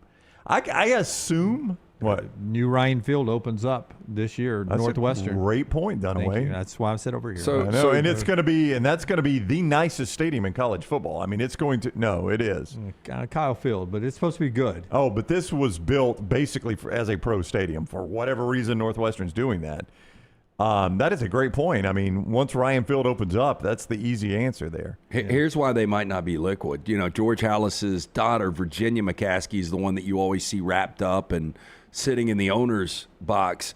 She's got 21 grandchildren, 40 great-grandchildren, and 4 great-great-grandchildren. You think they're pulling for a sell of the Bears or a keep of the Bears? I think they're pulling for a sell of the Bears. Yeah. That's my money once you sell it. Yeah. There's Ryan Field. If you're watching us, that's what Scott's showing. It's built like a pro stadium. I mean, we can argue if it's the nicest in college football. Maybe Texas A&M. I don't know. I love the city of Chicago, but if I was in there in September, October, and there was a 2:30 Saturday game, I'd go check it out. Yeah. Opens up the Penn State weekend. Is not official yet, but that's likely when they're going to open October 2nd, I believe, Penn State at Northwestern. Their only sellout of the year. I'm kidding. They probably will sell out every game. I mean, who knows? Top of the hour here. Our friends at Bojangles bringing you part of the show today. Tell us about Bojangles. Yeah, you can make a bow time at Bojangles and do a great cause. Do it for a great cause the rest of this weekend. Now through Sunday, go get those heart-shaped Bowberry biscuits for breakfast. And not only are you getting a great breakfast, you're helping a great cause. It is 10% of sales going back to the Heartist Yard, the Greg Olson Foundation, and the Bojangles Foundation. What do those foundations do? Well, they finally take great care of heart health. That's what they're trying to finally get done in America, is great care for heart health. So they're spending on heart health initiatives and research, and you can be the beneficiary of just a great breakfast and help a great cause with that heart-shaped Bowberry biscuit now through Sunday at your local Bojangles, where you can make it bow time. Scott Boras, by the way, when we're talking billionaires, I don't know if he's there yet, but he had $1 billion worth of contracts just this offseason as he continues to pick the pockets of some Major League Baseball teams there. So great agent career there for Scott Boras, $1 billion in contracts this offseason. Michelson brings you the viewing menu, what LT and Tyler are watching this weekend by our friends at Michelson. 205-969-8100, the number I call. Dr. Mark Michelson, Dr. Jen Michelson, best in the business. Make the phone call today for more information. You can always go online. Very important, though. Mention the next round. They're going to hook you up with that hassle-free consultation. But more information, MichelsonLaserVision.com. So yesterday after the show, I went to the theater to catch Psycho Killer, the new slasher written by the same guy who wrote Seven. And I was really hoping I could tell you guys about a cool little hidden gem I found, and this was just abysmal. I can't believe the same person wrote Seven. The characters were paper thin, the plot was paper thin, and it was cringe. Wow. The killer was super cringe. Rarely hear you come out so hard against one. Yep, especially a horror movie. Yeah. Normally, if I watch a bad horror movie, I'm still good with it. This was just a complete waste of time. You hacked up a horror film there, literally. Tyler was the killer. So after that, I went home, and later I watched L.A. Confidential for the first time. Okay, and thoughts? Fantastic. I love the old school period piece look, all of the like 40s and 50s cars. No sideburns. Yep. How corrupt the cops were. Yeah. the stories of corruption and how it intersects with the rich and famous, and we still hear stories like that today. Did you know Kim Basinger won Academy Award for that performance? Basically played a trampy Marilyn Monroe that liked to bang everybody. Yeah. For power. Veronica Lake, they made her look like. Yeah, well, she played it well. And then I thought Russell Crowe as Bud White was awesome. Guy Pearce is great in it. But if you guys haven't, I know Brown, and I'm sure Dunaway probably hasn't seen it either. I've seen it, yeah. Couple You've seen times. LA Confidential? Oh, wow. Absolutely. That's shocking. Is that where they here we go. They take at one point he's in the jail, they beat him up in the jail, and there is jail scenes, yes. Yeah. But it's basically the corruption and cover-up of what's going on in L.A. Yep. I've seen L.A. Confidential. I think I've seen it even again since we've been working together, trying to find you. No, you'll never find me. What scene are you in? So the scene, actually, and it's kind of funny. So Kevin Spacey goes into a house. The character is played by Simon Baker. I don't know if you remember Simon Baker, an Australian actor that was in The Mentalist for years and years and years. But he pulls him out. He's got the wife beater on. But in the very far background is a premiere at a theater. So we were down there on Sunset at the premiere of the theater, and that's where they cut the sideburns off because we were walking our dates into the theater. But that's the shot. All you can see is the theater way back in the distance, and we look like ants. Gotcha. With no sideburns. With no sideburns. So it was a super long shot, and they were still like, let's get rid of the Yeah, sideburns. we don't need those I'll tell you, I sideburns. knew Kevin Spacey was the Kevin Spacey that got canceled before a lot of people knew that.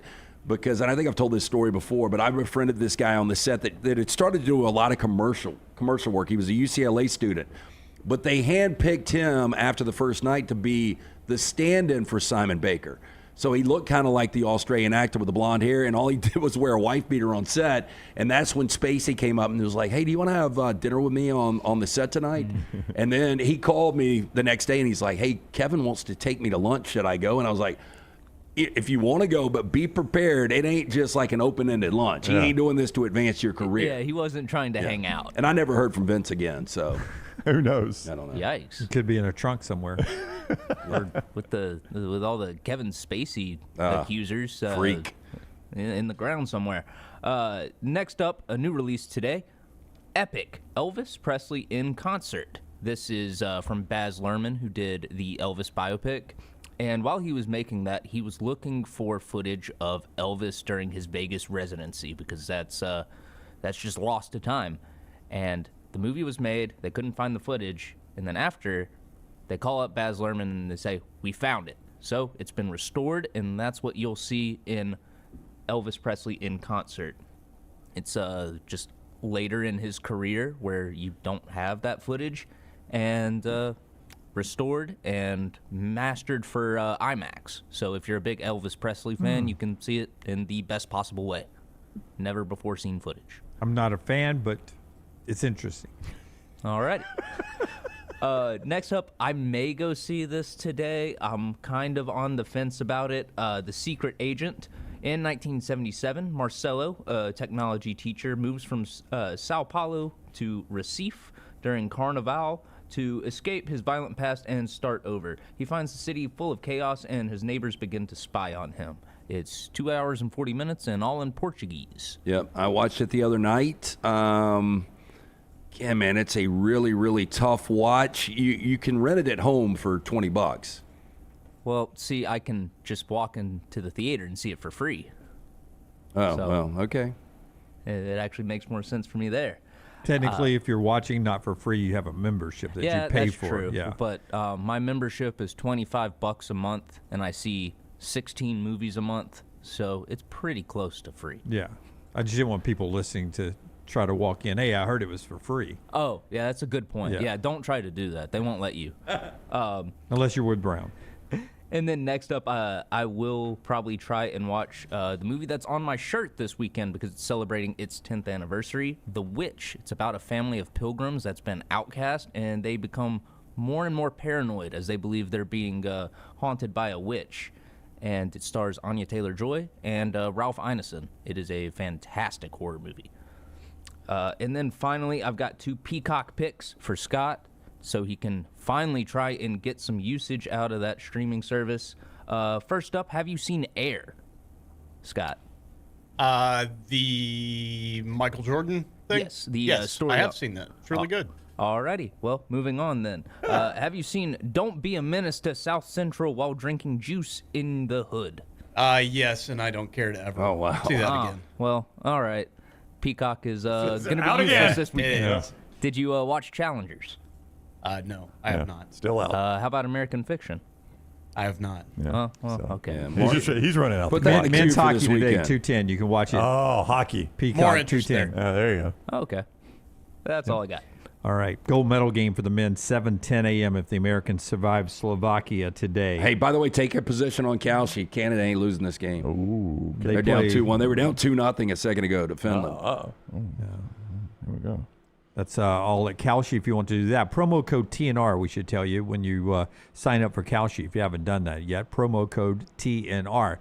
Final hour of the show when we come back. That's being brought to you by our wonderful friends at CPAP Plus, SleepHomeAlabama.com. Very important that you get that 8+ hours. I would suggest, if you're not getting it, to see our friends at CPAP Plus. And if you've got dogs, probably don't let them sleep with you. Bullet and Chili decided to get in the rack with me last night, and I slept like shit. But if you're not getting the proper 8+ hours, you do need to go see the O'Neill brothers, Woody and Joe. They do fantastic work. 5 great locations throughout the state of Alabama, including 3 locations right here in Birmingham, Pelham, Highway 280, Trustful. You're going to find the best service and equipment at CPAP Plus, all in stock, ready for you. Hundreds of Google 5-star reviews. Trust CPAP Plus for all of your CPAP needs. CPAP Plus, where every night matters. For more information, o'neillmed.com. That is ONEALmed.com.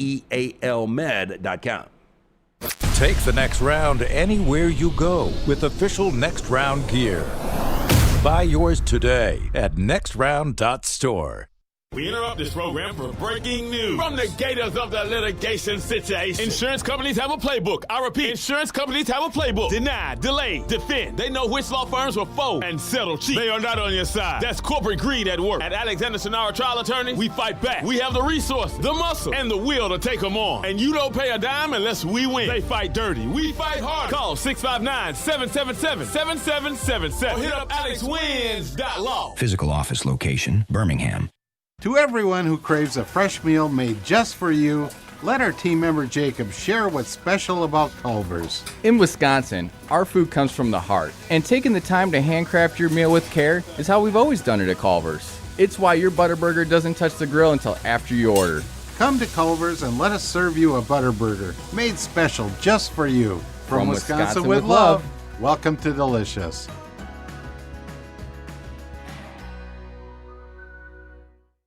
At Central State Bank, we are large enough to serve you and small enough to know you.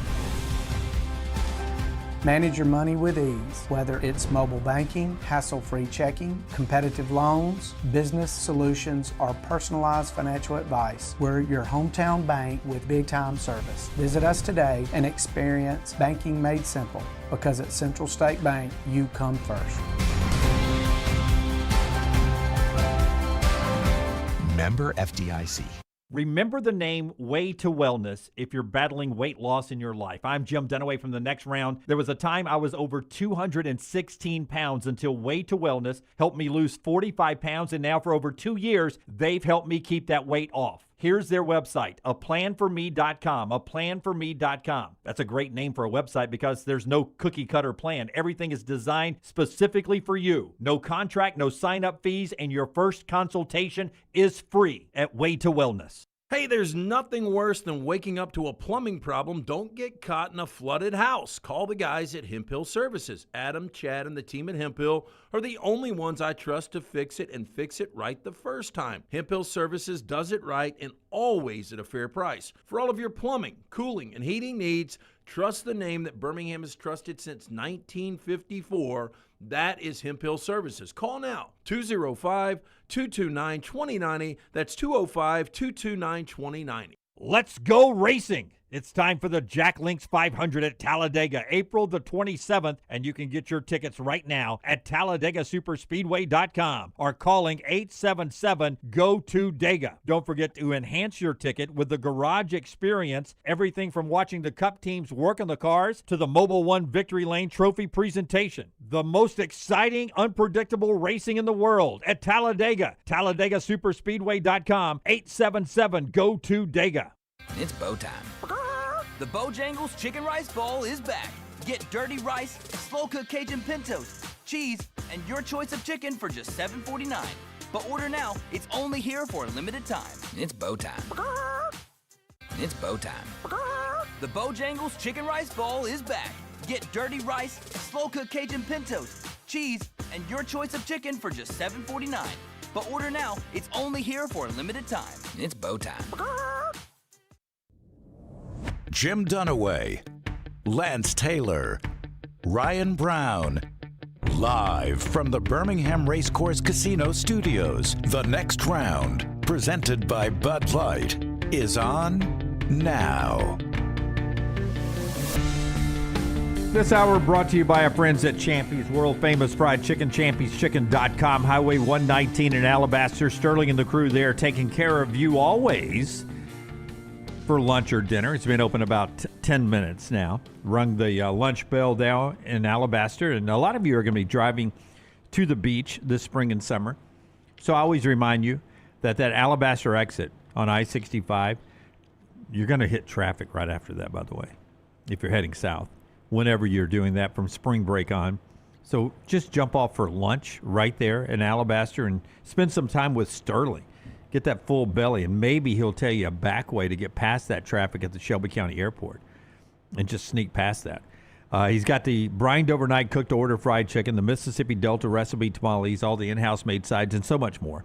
It is Highway 119 in Alabaster, champyschicken.com. New Bama and Bourbon is out with Lance Taylor and Aaron Suttles. Here is LT asking Suttles about Alabama basketball and how far this team can go this year. Sitting at 19-7 and 9-4 in the SEC with 5 games to go in conference moving forward, where are you on Alabama? I think they'll go as far as the offense will take them. I think holding out hope for defensive efforts at this point is futile. I think that's grasping at straws. It's not who this team is. I think it's surprising, given what Nate said about this team being able to defend in the offseason. We expected more. They're going to go as far, like 8.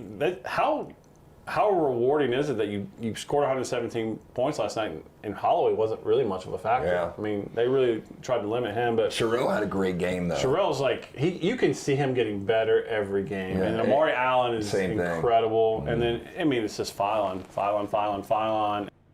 I love how Rod Slay's Phylon is called on so much. I mean, when you watch Alabama, it's hard not to.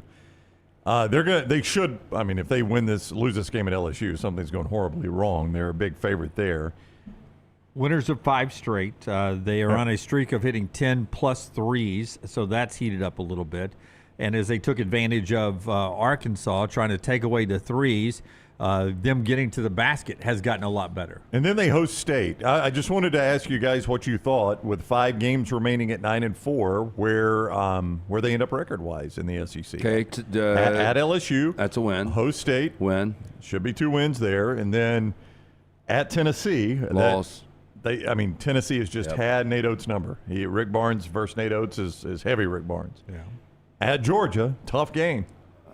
For some reason on ESPN News, by the way, is where you're going to watch that game. I am going to say loss. I'm going to go 2-2.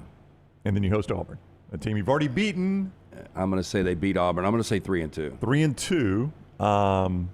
So 12-6 in conference. That's a pretty solid SEC record this year, I'd say. Gets you probably not playing until Friday in Nashville at 12-6. Yeah, and then Auburn on their the 5-game lose streak. Here's Mark Pope on what they have to do down the stretch, they being Kentucky, starting with the trip to Auburn. We have 5 games left. Like, it's winning time. This is the best part of the season. It's the best part of the year. This last stretch in conference and the conference tournament and the NCAA tournament is what you live your whole life for. You know, it's when all of the other stuff fades away, the distractions of numbers and playing time and stats and money and and all the noise, it goes away, and you're judged and defined on winning. And it's actually as the game gets more convoluted, this is the space where the game gets pure if you can do it right and you get as close as you can. And so this is the best time. Yeah, it's like Mark Pope. Can you just fill up 1 minute of sound and just say words? Do you guys It's agree? winning time. It feels good. If you threw Stats and money. If you threw a lot of lettuce on his skull, is that Dirk Nowitzki? Yeah, I can see some Dirk there. Yeah. Maybe a little shaggy, a little gruff on the face. Florida, Ole Miss, Tennessee, Vandy, Texas, Georgia, Missouri, Arkansas, and A&M, Oklahoma. Big game for A&M. Part of the slate outside of the Alabama and Auburn games tomorrow in the SEC. We talk about Auburn's desperation. Kentucky's a pretty desperate team. I mean, let's don't ignore that. I mean, they don't have to have this to get into the NCAA tournament. They've got a very challenging remaining schedule. And, right now wins and losses are seeding for them at this point. So it's not as if a Kentucky team that's just, they're playing with house money is coming in here to Auburn. These are, I think, two very desperate teams, both of them. Yeah, and I mean, the bottom could fall out of Kentucky. I mean sitting 8-5 right now, but I kind of agree with you. They've still got to host Vandy, go to A&M, and host Florida in their last three. I mean, that's three difficult games to finish the season. Yeah, I mean, they're going to be underdogs tomorrow. They will be favored against Vanderbilt.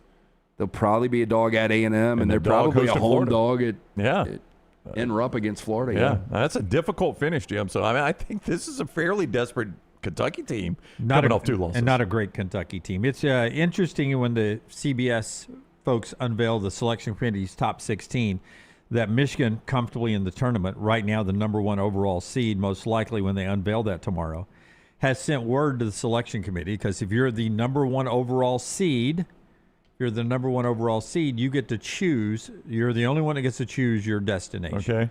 Choose your ending. And Michigan, Buffalo's the closest to Ann Arbor, but they have sent word, according to Matt Norlander, to the committee that they would like to go the Philadelphia to Chicago route.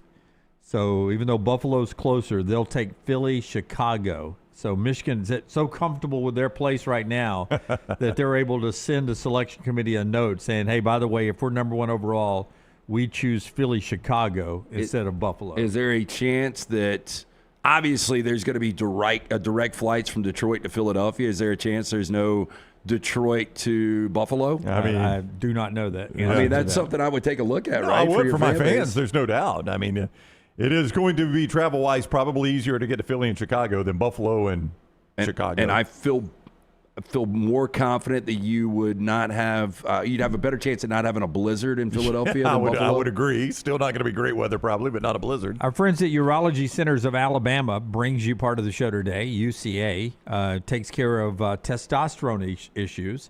Also issues with kidney stones, prostate health, vasectomies. I don't bring this up enough. Reversals. Vasectomy reversals, Tyler, if you're ever interested. You get that at Urology. I honestly didn't know that existed. I thought that was a one-way street. Jim teaching you here. Reversals as well. Urology Centers of Alabama, over 10 great locations, 16 of them here in Central Alabama. UrologyCentersAlabama.com to make an appointment. Over 70 years of compassionate care. 205-930-0920. Reversals, Tyler. Keep that in mind. UrologyCentersAlabama.com. Browning. One thing that will not lead to a reversal, how about this segue? Culver's. Culver's is the place you go to celebrate all the big wins and forget all the bad losses. That juicy butter burger, it is fantastic. They got those crinkle-cut fries, the golden gooey cheese curds, and that great creamy frozen custard at the end. It is a remarkable meal at Culver's. When in Birmingham and you want to celebrate that win or just forget the loss, head over to Stadium Trace or Tattersall Park just off 280 for your local Culver's. Welcome to Delicious. Perfect fitting in with the show today is Jeff from Anniston. He is next with us on the phones. Hey, Jeff, how are you?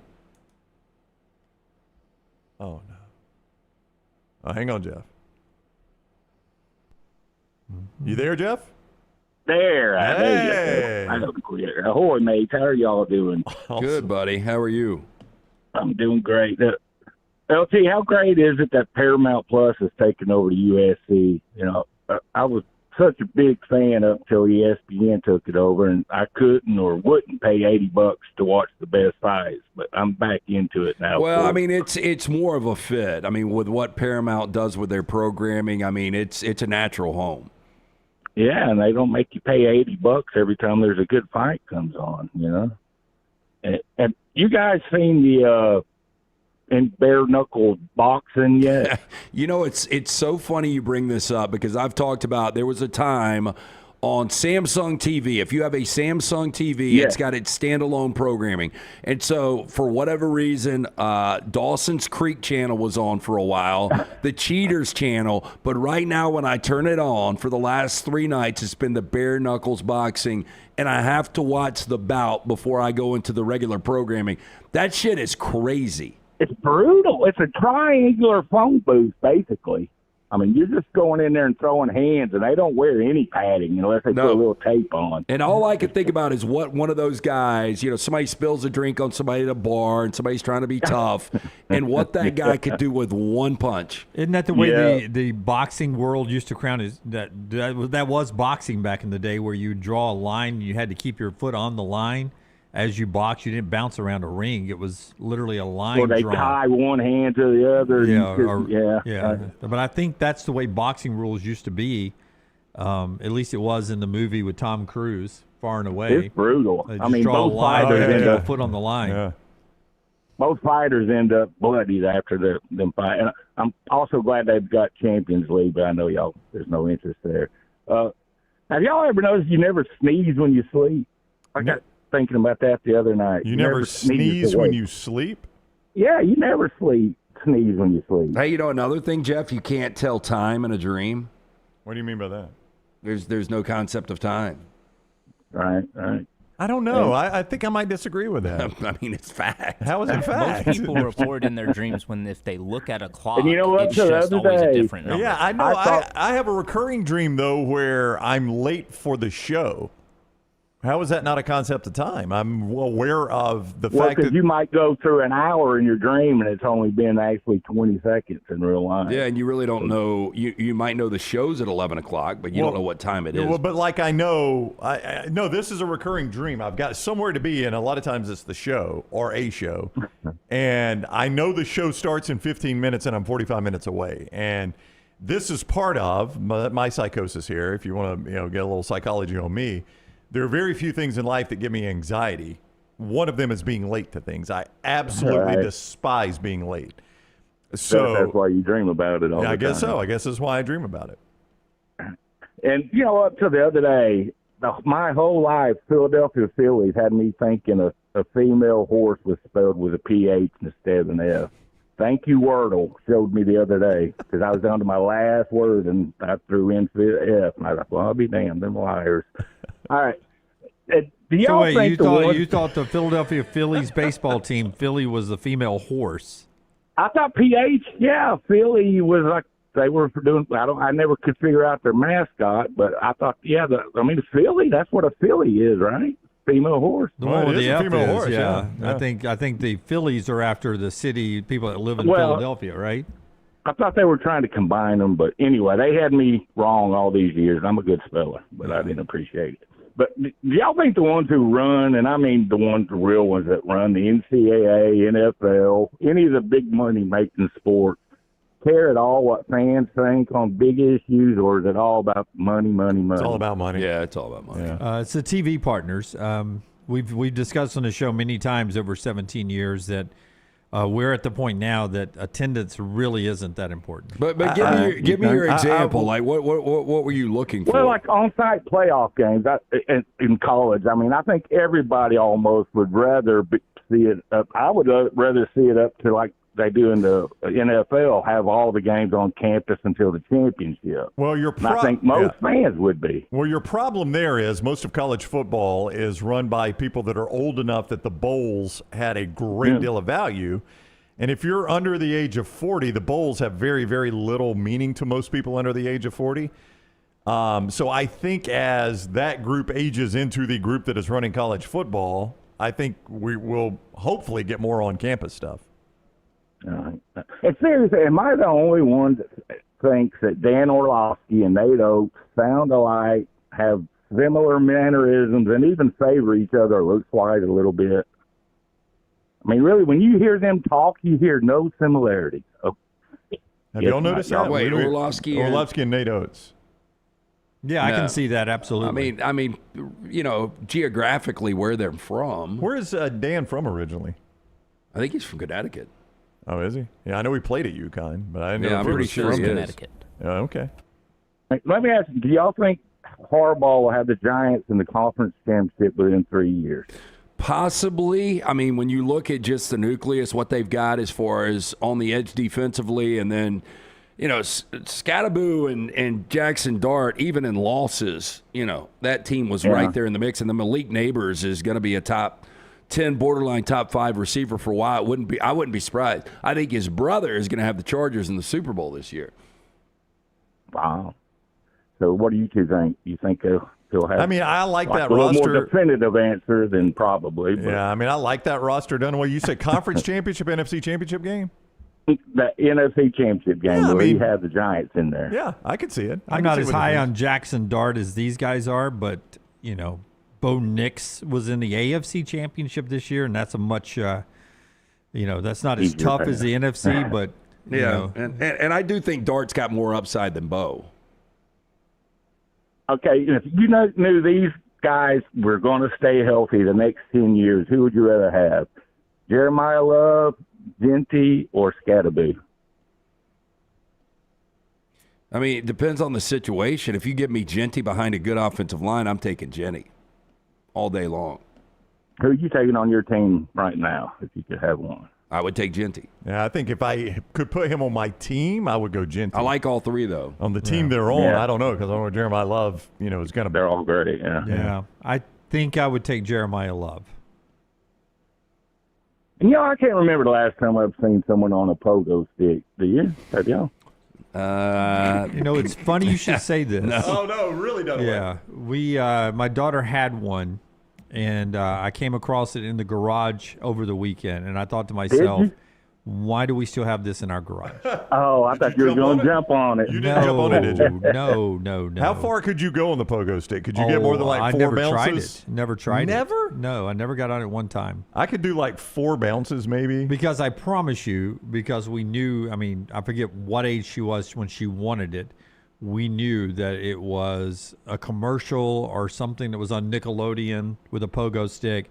And they just don't work in real life like they do in movies and television. Oh, we used to jump on them and bounce on them for over 100 jumps. Yeah, well, I would tell you that I guarantee we were smart enough not to spend on the high-end pogo stick, so it was probably the lowest one you could find. The Kmart version? Yeah. So, y'all made it. Yeah. Y'all ever wonder if Caden Boozer thinks, damn, I love my brother, but he could have let me have 2 or 3 more inches in the womb. It is. It's pretty crazy, isn't it? Yeah. And LT, do you yourself a favor and watch Lonesome Dove. And I really like the owl from the original Clash of the Titans as the mascot for Hoover Toyota with the eyelashes. Hey, back to Lonesome Dove. It's funny. I had my buddy Heath reached out, and he's like, man, when you were talking about Robert Duvall, you didn't even bring up his masterpiece, which was Lonesome Dove. I just, I kind of forgotten because it was made for TV back in the day. Yeah, but it's still worth to watch. Better actor / career, Steve Buscemi or Brad Dourif? Buscemi. Well, I know who one of them is. Yeah, who's Brad Dourif? What would I know him in? One Flew Over the Cuckoo's Nest. Never seen it. Oh man, Jack Nicholson for me in that one. It's he's another guy. Yeah. It's not the most upbeat movie. Two Towers, which I know Brown's never seen it either. I'm sure. But how about Tom Hanks, Jack Nicholson? Better Jack career Nicholson or better actor? Yeah. Both Jack Nicholson. Yeah, better career is Tom Hanks. Yeah. Nicholson may be the better actor, but Hanks is the better career. Yeah. Ooh, I don't know about that. Yeah. I actually agree with I think Brown. Nicholson's got the most weirdly enough. Tom Hanks Oscars of any better male career. thing. It's just one after another hit movie that Hanks put out. Yeah, you're right. Hanks If you had an want to watch a unstoppable trippy movie, take your gummy and watch Best Wishes to All. Weird little Japanese movie there, LT. If If you best and you wishes to all. Oh yeah, take a gummy was the first part of that sentence. Take you a gummy. And you always hear lions, single out the sick or the old. You ever think they just think, damn, I want a prime zebra tonight? I don't want no sick I don't want sick or old. I want the good zebra. Yeah, I don't think they care. Yeah, it's like going to New York Butcher. I'm going to get some good zebra. Yeah. 2 quick questions real quick. NFL's always gave college football Saturdays during the regular season.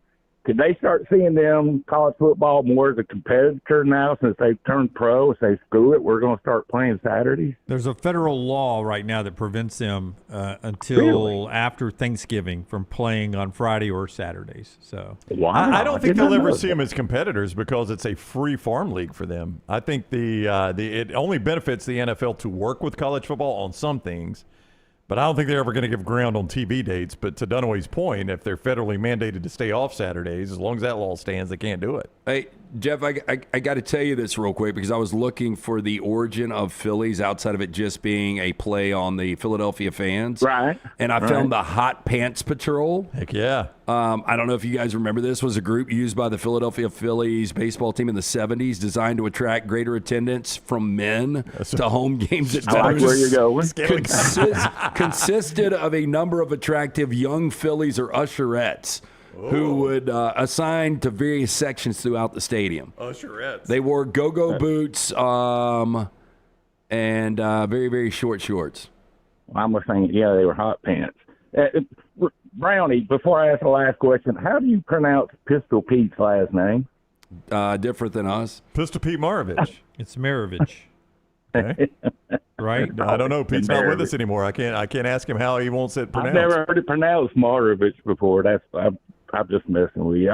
If you were going to be given $20 million, but you could only watch one movie one more time and then never watch a movie again, first of all, would you? And if you did, what would the movie be? Wait a minute. I get $20 million, and all I got to do is watch one movie for the last time ever? And you get to never watch any other movie ever again. You can pick it for me. What do I care? I got $20 million, and I don't get the. Never watch a movie again. That's fine with me. $20 million? Oh, wow. Oh, boy, that would be tough. No, it's easy for me. I mean, y'all can pick it. I don't care. Jeff, honestly, you give me baseball, basketball, I'll never watch another game in my life. Oh, for a movie? A movie? Or I never watch another movie? Yeah, I would go football period. first, never watch then a movie, movies. period, again. Boy, that would be tough. I think I would do it at my age just for the kids. But what movie would it be? If I was Tyler in my 20s, I think you're in your 20s. Yes. Not your birthday today, but I've got underwear in my 20s. I would not do it if I was Tyler. I would find another way to make my money, but I would do it currently, and I don't know what would your movie be. Maybe Jaws. I'm finishing the book today. I've got 2 more chapters, so probably Jaws. Mine's the ninth configuration. Of course. How about you, Brownie, if you were going to do it? Well, I mean, if I was going to do it, so I watch one movie and then I never get to watch another movie, period, again. Right. It's got to be Jurassic Park. No, it would be probably Saving Private Ryan on the way out the door. I got to give it one more run on the way out the door, yeah. Jim, you got one? Yeah, I probably would do Saving Private Ryan, too. That'd be a good one to go out on. Thanks, guys. Thanks for wait, Jeff. Yo. Forrester's got something to tell you. Uh-oh. Oh, I didn't really have something to tell Jeff. Like I had something to share with the group here. Okay, I came across some video of Dunaway on a pogo stick. Oh, really? That's AI. I didn't hear any of that. Dunaway on a pogo stick. Okay. Watch it on YouTube. Oh, wow. That's fantastic. God, I really wish I could look like that and could do that. Look at him through the arms. Hey, Jeff, this ninth configuration, how demonic is this movie? Well, it sounds awful. It's not demonic. It's more of a spiritual type movie. Stacy Keach has never been better. Got one of the best. It's not a violent movie, but it's got one of the best bar room brawl scenes you'll ever see for about 10 or 15 minutes. But it's more of a spiritual afterlife, like this astronaut's been sent to an insane asylum because he went crazy right before he was supposed to go to the moon. But it's a very deep, and you'd love it. I'll guarantee you'd love it. Now, I don't know about Brownie or Jim, but I think you'd love it. Okay, I will. It's an interesting movie. I will take a look.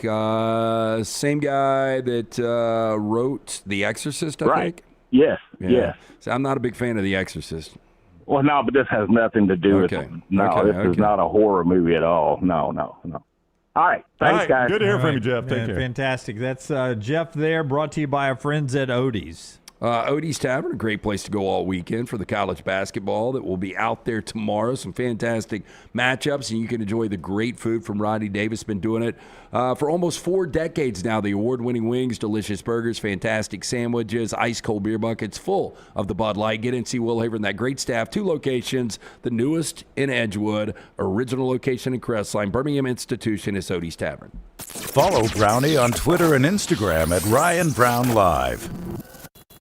We interrupt this program for breaking news. From the gators of the litigation situation. Insurance companies have a playbook. I repeat, insurance companies have a playbook. Deny, delay, defend. They know which law firms will fold and settle cheap. They are not on your side. That's corporate greed at work. At Alexander Sonara Trial Attorney, we fight back. We have the resource, the muscle, and the will to take them on. And you don't pay a dime unless we win. They fight dirty. We fight hard. Call 659-777-7777 or hit up alexwins.law. Physical office location, Birmingham. Sterling and the fine folks at Champy's Chicken on Highway 119 in Alabaster want to welcome you in for a great lunch or dinner starting at 11 a.m. every day. Chicken that's brined overnight and cooked to order, and the taste of the Delta with those Delta recipe tamales. Champy's is perfect for all your tailgating needs this football season. You can also choose Champy's for your next party, wedding, or birthday. Great food, great people. Champy's Chicken on Highway 119 in Alabaster, and everything online at champyschicken.com. At Central State Bank, we are large enough to serve you and small enough to know you. Manage your money with ease, whether it's mobile banking, hassle-free checking, competitive loans, business solutions, or personalized financial advice. We're your hometown bank with big-time service. Visit us today and experience banking made simple, because at Central State Bank, you come first. Member FDIC. Stop by the New York Butcher Shop and pick up the finest in certified Angus prime beef steaks and burgers, premium pork chops, ribs, and all-natural chicken cut to order just for you. Their chef-prepared entrees and side dishes are the perfect dinner-to-go choice for your family and are ready to heat at home. With a great selection of fine wines and desserts, the New York Butcher Shop is your one-stop dinner shop. 2 locations to serve you, Cahaba Heights and on Highway 119 in Greystone. The New York Butcher Shop, rare quality, well-done service.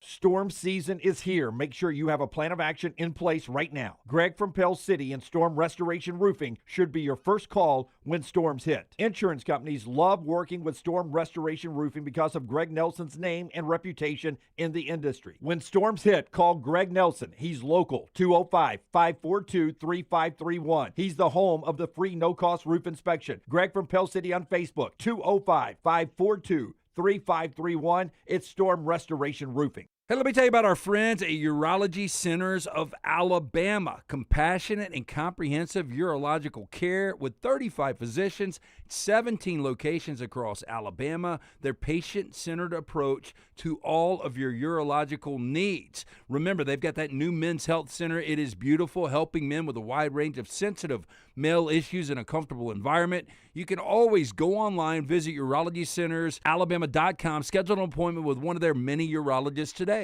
Let's go racing. It's time for the Jack Links 500 at Talladega, April the 27th, and you can get your tickets right now at TalladagaSuperspeedway.com or calling 877-GO-TO-DEGA. Don't forget to enhance your ticket with the Garage Experience, everything from watching the Cup teams work on the cars to the Mobil 1 Victory Lane Trophy presentation. The most exciting, unpredictable racing in the world at Talladega. TalladagaSuperspeedway.com, 877-GO-TO-DEGA. It's bow time. The Bojangles Chicken Rice Bowl is back. Get dirty rice, slow-cooked Cajun pintos, cheese, and your choice of chicken for just $7.49. But order now. It's only here for a limited time. It's bow time. It's bow time. The Bojangles Chicken Rice Bowl is back. Get dirty rice, slow-cooked Cajun pintos, cheese, and your choice of chicken for just $7.49. But order now. It's only here for a limited time. It's bow time.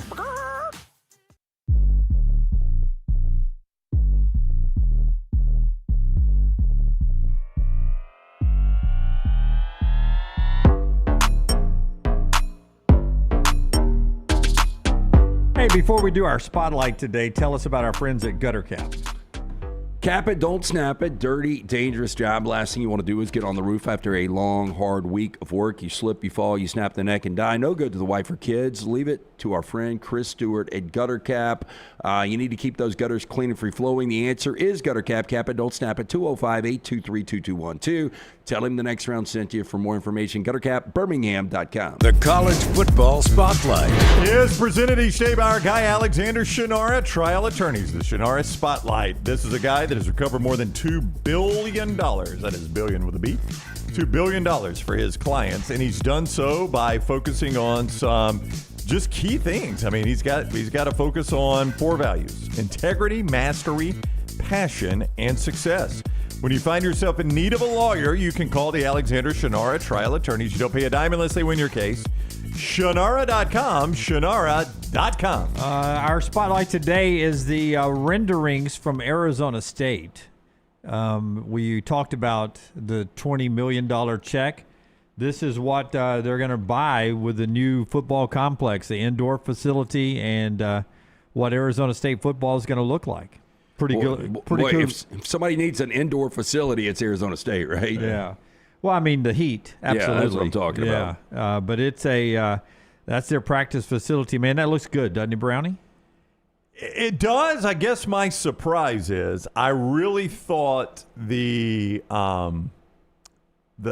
facilities building was either slowing or ending. I didn't think anymore. And I guess there's some you just have to have, obviously. But recruiting, it feels like, is becoming so much more about NIL and so much less about, come look at our amazing facilities. I really thought we would see this slow down. And I guess we are really seeing it slow down. But I didn't know you would see people spending this kind of money on an indoor practice facility anymore, to be honest with you, even though they need one. It's just like, I joked about it with Lance yesterday, but Lance line normally is, I would tell them the kids could practice outside in the heat, give me that $20 million for NIL, and I just think a lot of people feel that way. Earlier in the show, we told you about Curt Cignetti's new contract. Pete Nako says this is the result of the good review clause in his most recent deal signed this fall, requiring the revision to make him a top 3 coach nationally if Indiana reached the college football playoff semifinals or beyond, which they, of course, did. So that's where the top 3 clause kicks in if they're in the semifinals or finals, according to Pete Nakos of On 3 Sports, and this is a result of that. So they had given him a new contract when Penn State was open, and then, which I think got him to $13.1. So this bumps him up a little bit more because it needed to be in the top 3, and I think Lane Kiffin maybe pushed him into a point where he needed to be in the top 3. So I want to start what I'm going to say with a caveat. Curt Cignetti's agents have represented us for a very long time. They are exceptional at what they do, right? Obviously, they're making a little bit more representing Curt Cignetti than they have over the time representing us, but we've tried. So this is no reflection on them, what I'm about to say. Actually, I think it's a compliment to them. This is a result of one of those contracts, and we joke about it a lot, where you could throw almost anything in it, and people are like, sure, put that in there. Yeah, he's the Indiana coach. If he ever makes the college football semifinals, we'll make him the top 3 paid coach in America. Sure, put that in there. And he did it. I mean, it's like, that's one of those lines where you see it in a contract, you're like, of course, yeah, he's going to get all those bonuses at a place like Indiana. I love when people have incentives and actually, and meet the incentives. Cash in on it. Yeah. I mean, he has met every incentive probably that's ever been in his contract in Indiana. New York Butcher brings you our trash today. Tell us about our wonderful friends at New York Butcher. Yeah, I'll be going by there to see our friend Jim later today at the newest location, Highway 119 in Greystone. Pick up a couple of steaks for me and little man of the night from the fresh meats, the steaks, the rib, the chicken, the pork. The in-house sides made fresh. Love those baked beans. Fantastic selection of fine wines and desserts as well. Get in, see the great staff of Butchers. Make sure you tell Jim and all the guys there the next round sent you. One-stop dinner shop, rare quality, well-done service. It is the New York Butcher Shop. Did you hurt your hand? It's large. It's large. I was able to get the whole thing in my mouth, though. LT's Trash is presented by Bud Light. I can't even remember what we were talking about there. Easy to drink, easy to enjoy. Our friends at Bud Light. Weekend is here. Get you a cold, delicious Bud Light. You were somewhere getting an Italian sandwich that was real big. And you were surprised you were able to fit all the meat in your mouth. Okay. Could this have been the Inverness Country Club? Well, they used to have it as a special. I think that might have been it, and now it's on the menu permanently. It was so good, people liked it. Mother of three has recounted her astonishment upon discovering that her eyes had transformed into a fluorescent green shade after a mishap during a standard visit at a hospital. That is astonishing. Oh, my God. You think this is real? No. Yeah, I'm with you, Dunaway. This looks fake. This is Margarita Wargola. Described the chaos that ensued following the blunder, ultimately leaving the medical facility, making her way home with glowing yellow-green eyes reminiscent of a horror film. Now, the artist and photographer, originally from Poland, turned to social media to document her experience in the immediate wake of the incident. Quote, "This is not a filter," she declared in the video clip displaying her luminous green eyes. Mrs. Wargola revealed that a nurse had neglected to inquire whether she was wearing contact lenses prior to administering drops in her eyes, which contaminated her lenses with the fluorescent dye. Yeah, I can see that now. So that's just the dye that's on her contacts. It's not her actual eyeball. Oh, okay. Well, then I am later more inclined to updated believe it now. Followers with another post on social media, sans the striking airwear to assure everyone that she was okay after her experience. Back to normal, quote, "Don't worry, nothing bad happened to me," she shared. If you could do that safely, it's a pretty cool accessory to a Halloween costume. Yeah, fluorescent eye stain test, special dye is used in that, and it's got put on the lens. Well, it's St. Patrick's Day lesson. Out the way. Yeah. They make contact lenses for that. Like if you wanted cat eyes or snake eyes. Do the contact lenses, the ones that you would just get for a different look, would those, like if you go to an airport, when you go through the checkpoint, would it throw that off? I don't know. The facial recognition? That's a good question. I don't know. I wouldn't think so because it's probably scanning. It's looking at the outline of your face. Your retina. Yeah. Or, It's I a don't good know. Maybe question. if it I don't was know an the answer. iris scanner, then it could throw it off. Wild pursuit unfolded in Wood County, Wisconsin, when a man stole an ambulance with a patient inside Tuesday night. Patient inside, not a patent. We got a patent, guys. Leading police on a high-speed chase that ended with the suspect emerging naked from the vehicle. There he is. Of course. I mean, Wisconsin. So much of trash happens naked. Rapids paramedics had already loaded the patient into the ambulance when a bystander jumped into the driver's seat, forcing the paramedics to hop off for their own safety as the ambulance sped away. Emergency lights flashing, the stolen ambulance headed out of Wisconsin Rapids, swerving around, going through dirt roads and a landfill, eventually reaching Highway 73. Vehicle reached speeds topping 70 miles an hour. 20 minutes later, tire finally deflated, causing it to swerve off the road. Officers used a drone to evaluate the scene and approached the ambulance cautiously with shields and long guns. Sheriff then demanded the person inside to come out. When he did come out, he was completely naked. Police identified the man as 37-year-old Benjamin Feltz. Remains in custody on charges including third offense, driving while intoxicated. I told you to lay all the way down. I am, sir. I can't lay any closer to the ground. I was very excited driving this. Is this Florida? Is this a naked Florida man? Was that Florida? Wisconsin. Wisconsin. Yeah. It's got to be cold up there this time of year. That's right? true, Jim. He may be able to lay all the way down. This temperature in Wisconsin right now. So, dart star Josh Rock blamed the quality of soap in Belgium after he lost a game to darting legend Michael van Gerwen. Just like any other sport, there are plenty of factors that have to be right for any darts player to succeed. They've all got different types of dart they like, with each dart differing in size, weight, even grip that the players use. So just following what the best players use might not work for everyone. Now, in the case of Josh Rock, top 10 player in the world, he had a different obstacle to overcome when he took on world number four, Michael van Gerwen. This was hand soap was the problem. Northern Irishman was beaten 6-2 by Van Gerwen and blamed a pregame visit to the toilet. Quote, I went to the toilet just before I went on stage. Obviously, you wash your hands after going to the toilet, so I put the soap all over my hands. Next minute I was up there. I was like, quote, this isn't going well. Now, Rock said it was the first time something like this has happened to him. He just said the soap was in the toilet. He used it. He said, obviously, all the oils got on his finger and he lost the grip. I think this is just an excuse that he had a shitty night of darts. Wash them off, dry them.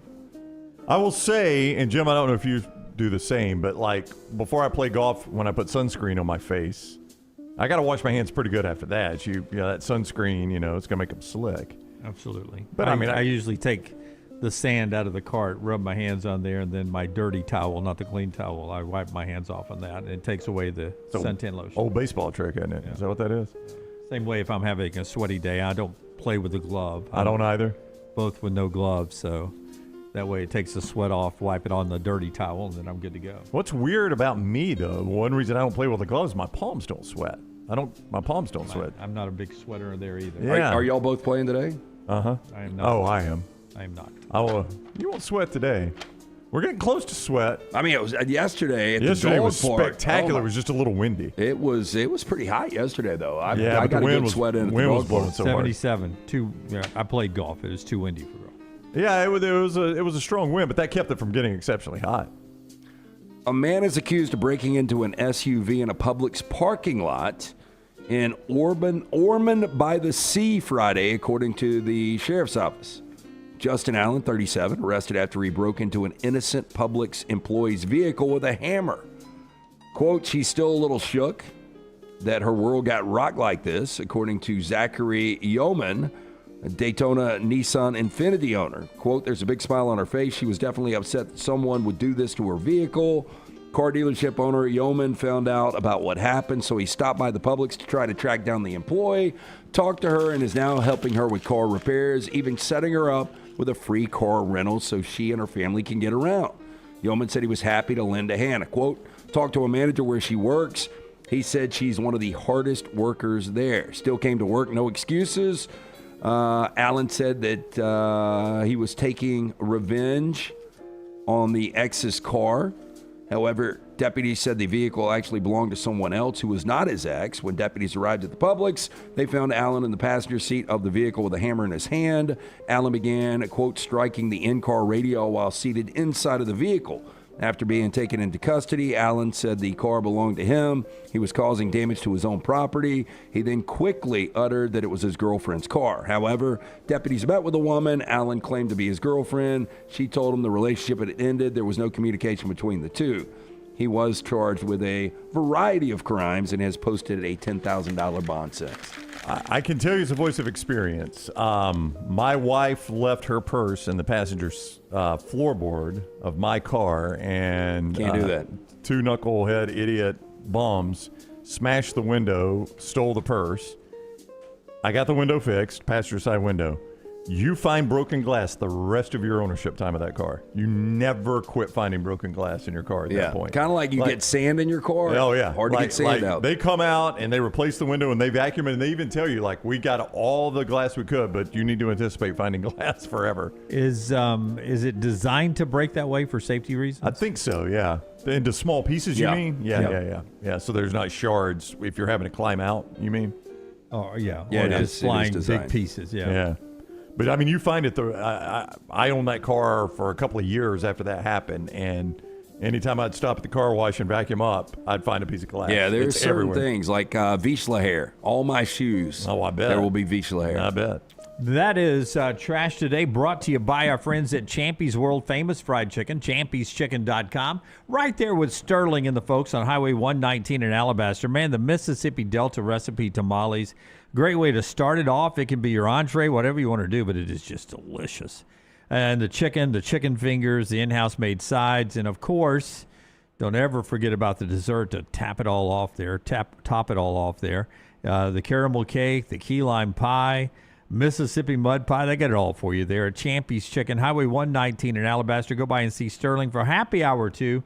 It is just so much fun there. We leave you today with Josh Pate last week put out, by the way, if you're a fan of President Trump and his thoughts on college football, on Josh Pate's show Sunday night. A little promo there for our buddy Josh Pate there. Last week, he put out his top 12 programs, not his way too early or his top 12 teams, his top 12 programs in college football. And this is what Josh Pate's top 12 programs look like in college football. Ohio State, Georgia, Indiana, Oregon, Texas, Notre Dame, Alabama, Miami, Texas A&M, Michigan, Texas Tech, and Tennessee. Miami and Texas Tech may surprise some people in there. That's Pate's version of the top programs in 2026, to which Jed Fish, sitting head coach at Washington, went to Twitter and said, "Got it," and retweeting that. Got it. God, he is just got it. I like a guy going to bat for his team there, but there's never been a time. Now listen, there's never been a time in our world when Indiana and Texas Tech were in this group, but we've never had a time where Washington was. And I don't think it ever will be. Well, how long before Lane Kiffin pops on there? Oh, I know. I mean, top 25, you get to Washington then. Yeah, but I would give them a top 25 program. Yeah, I'll give you that. But got it from a sitting head coach, Jed So Fish. Lance is right. That didn't initially jump out at me. LSU not on there. Was that right? Yeah. Hey, one more time. Can you flash it? LSU not on there? Nope. Florida. Florida not I mean, on there? Florida's not really a surprise based on how long it's been. Yeah, but when you go program rankings, I always look at it as if I go hire a good coach, how quick can I win? Yeah, I would go LSU over Tennessee. I'd go Oklahoma over Tennessee. Tennessee's surprising. Yeah. To me, it's who's got money and facility around it, recruiting and things like LSU's that. got all that. I know. I agree. I think Oklahoma's got all that. Indiana at number 3. I mean, I think we just used to always do it. Like, take Alabama, for instance. Like, who that has been a competent coach hasn't won big at Alabama? Nobody, right? Any competent coach that gets that job wins big. And we'll see if Kalen DeBoer can. So it's always been easy to put Alabama there. But in this world we're living in, all of a sudden there's Indiana. You can't say that about Indiana. They've had competent coaches and have been disasters. But now, in this world where money changes everything in college football, you got to put Indiana there. I mean, Mark Cuban is basically saying, I'll pay whatever for us to keep winning championships. As long as he's willing to do that, you're going to win some championships. I'm a little surprised USC's not knocking on that door. Yeah, I don't know how their NIL It's how well it's organized. Is it organized well? Yep. Yeah. That hadn't been the problem. I just Texas Tech is it remains fascinating to me at number 11 there, just to see if Cody Campbell can in fact buy his way. He bought his way into the playoffs pretty quickly. But now the next step is buying your way deep into the playoffs. And can he actually do that in Lubbock, Texas? Don't forget, a new Bama and Bourbon is out. Don't forget, you can get your tickets to the Jack Links 500 right now at TalladegaSuperspeedway.com. Don't forget, at Kalshi, promo code TNR gets you into all the great positions and fun that you can have with a tremendous basketball slate tomorrow that includes a huge game for Auburn. And, of course, the big games in the country. Number 4, Arizona at number 2, Houston. No Pate for Arizona in that one. Number 1, Michigan, and number 3, Duke. Neutral site. That's a 5:30 ESPN game. Main ABC for Arizona and Houston. You think they're upset Pate's not playing? We are back with you on Monday. Until next time, God bless you and God bless America.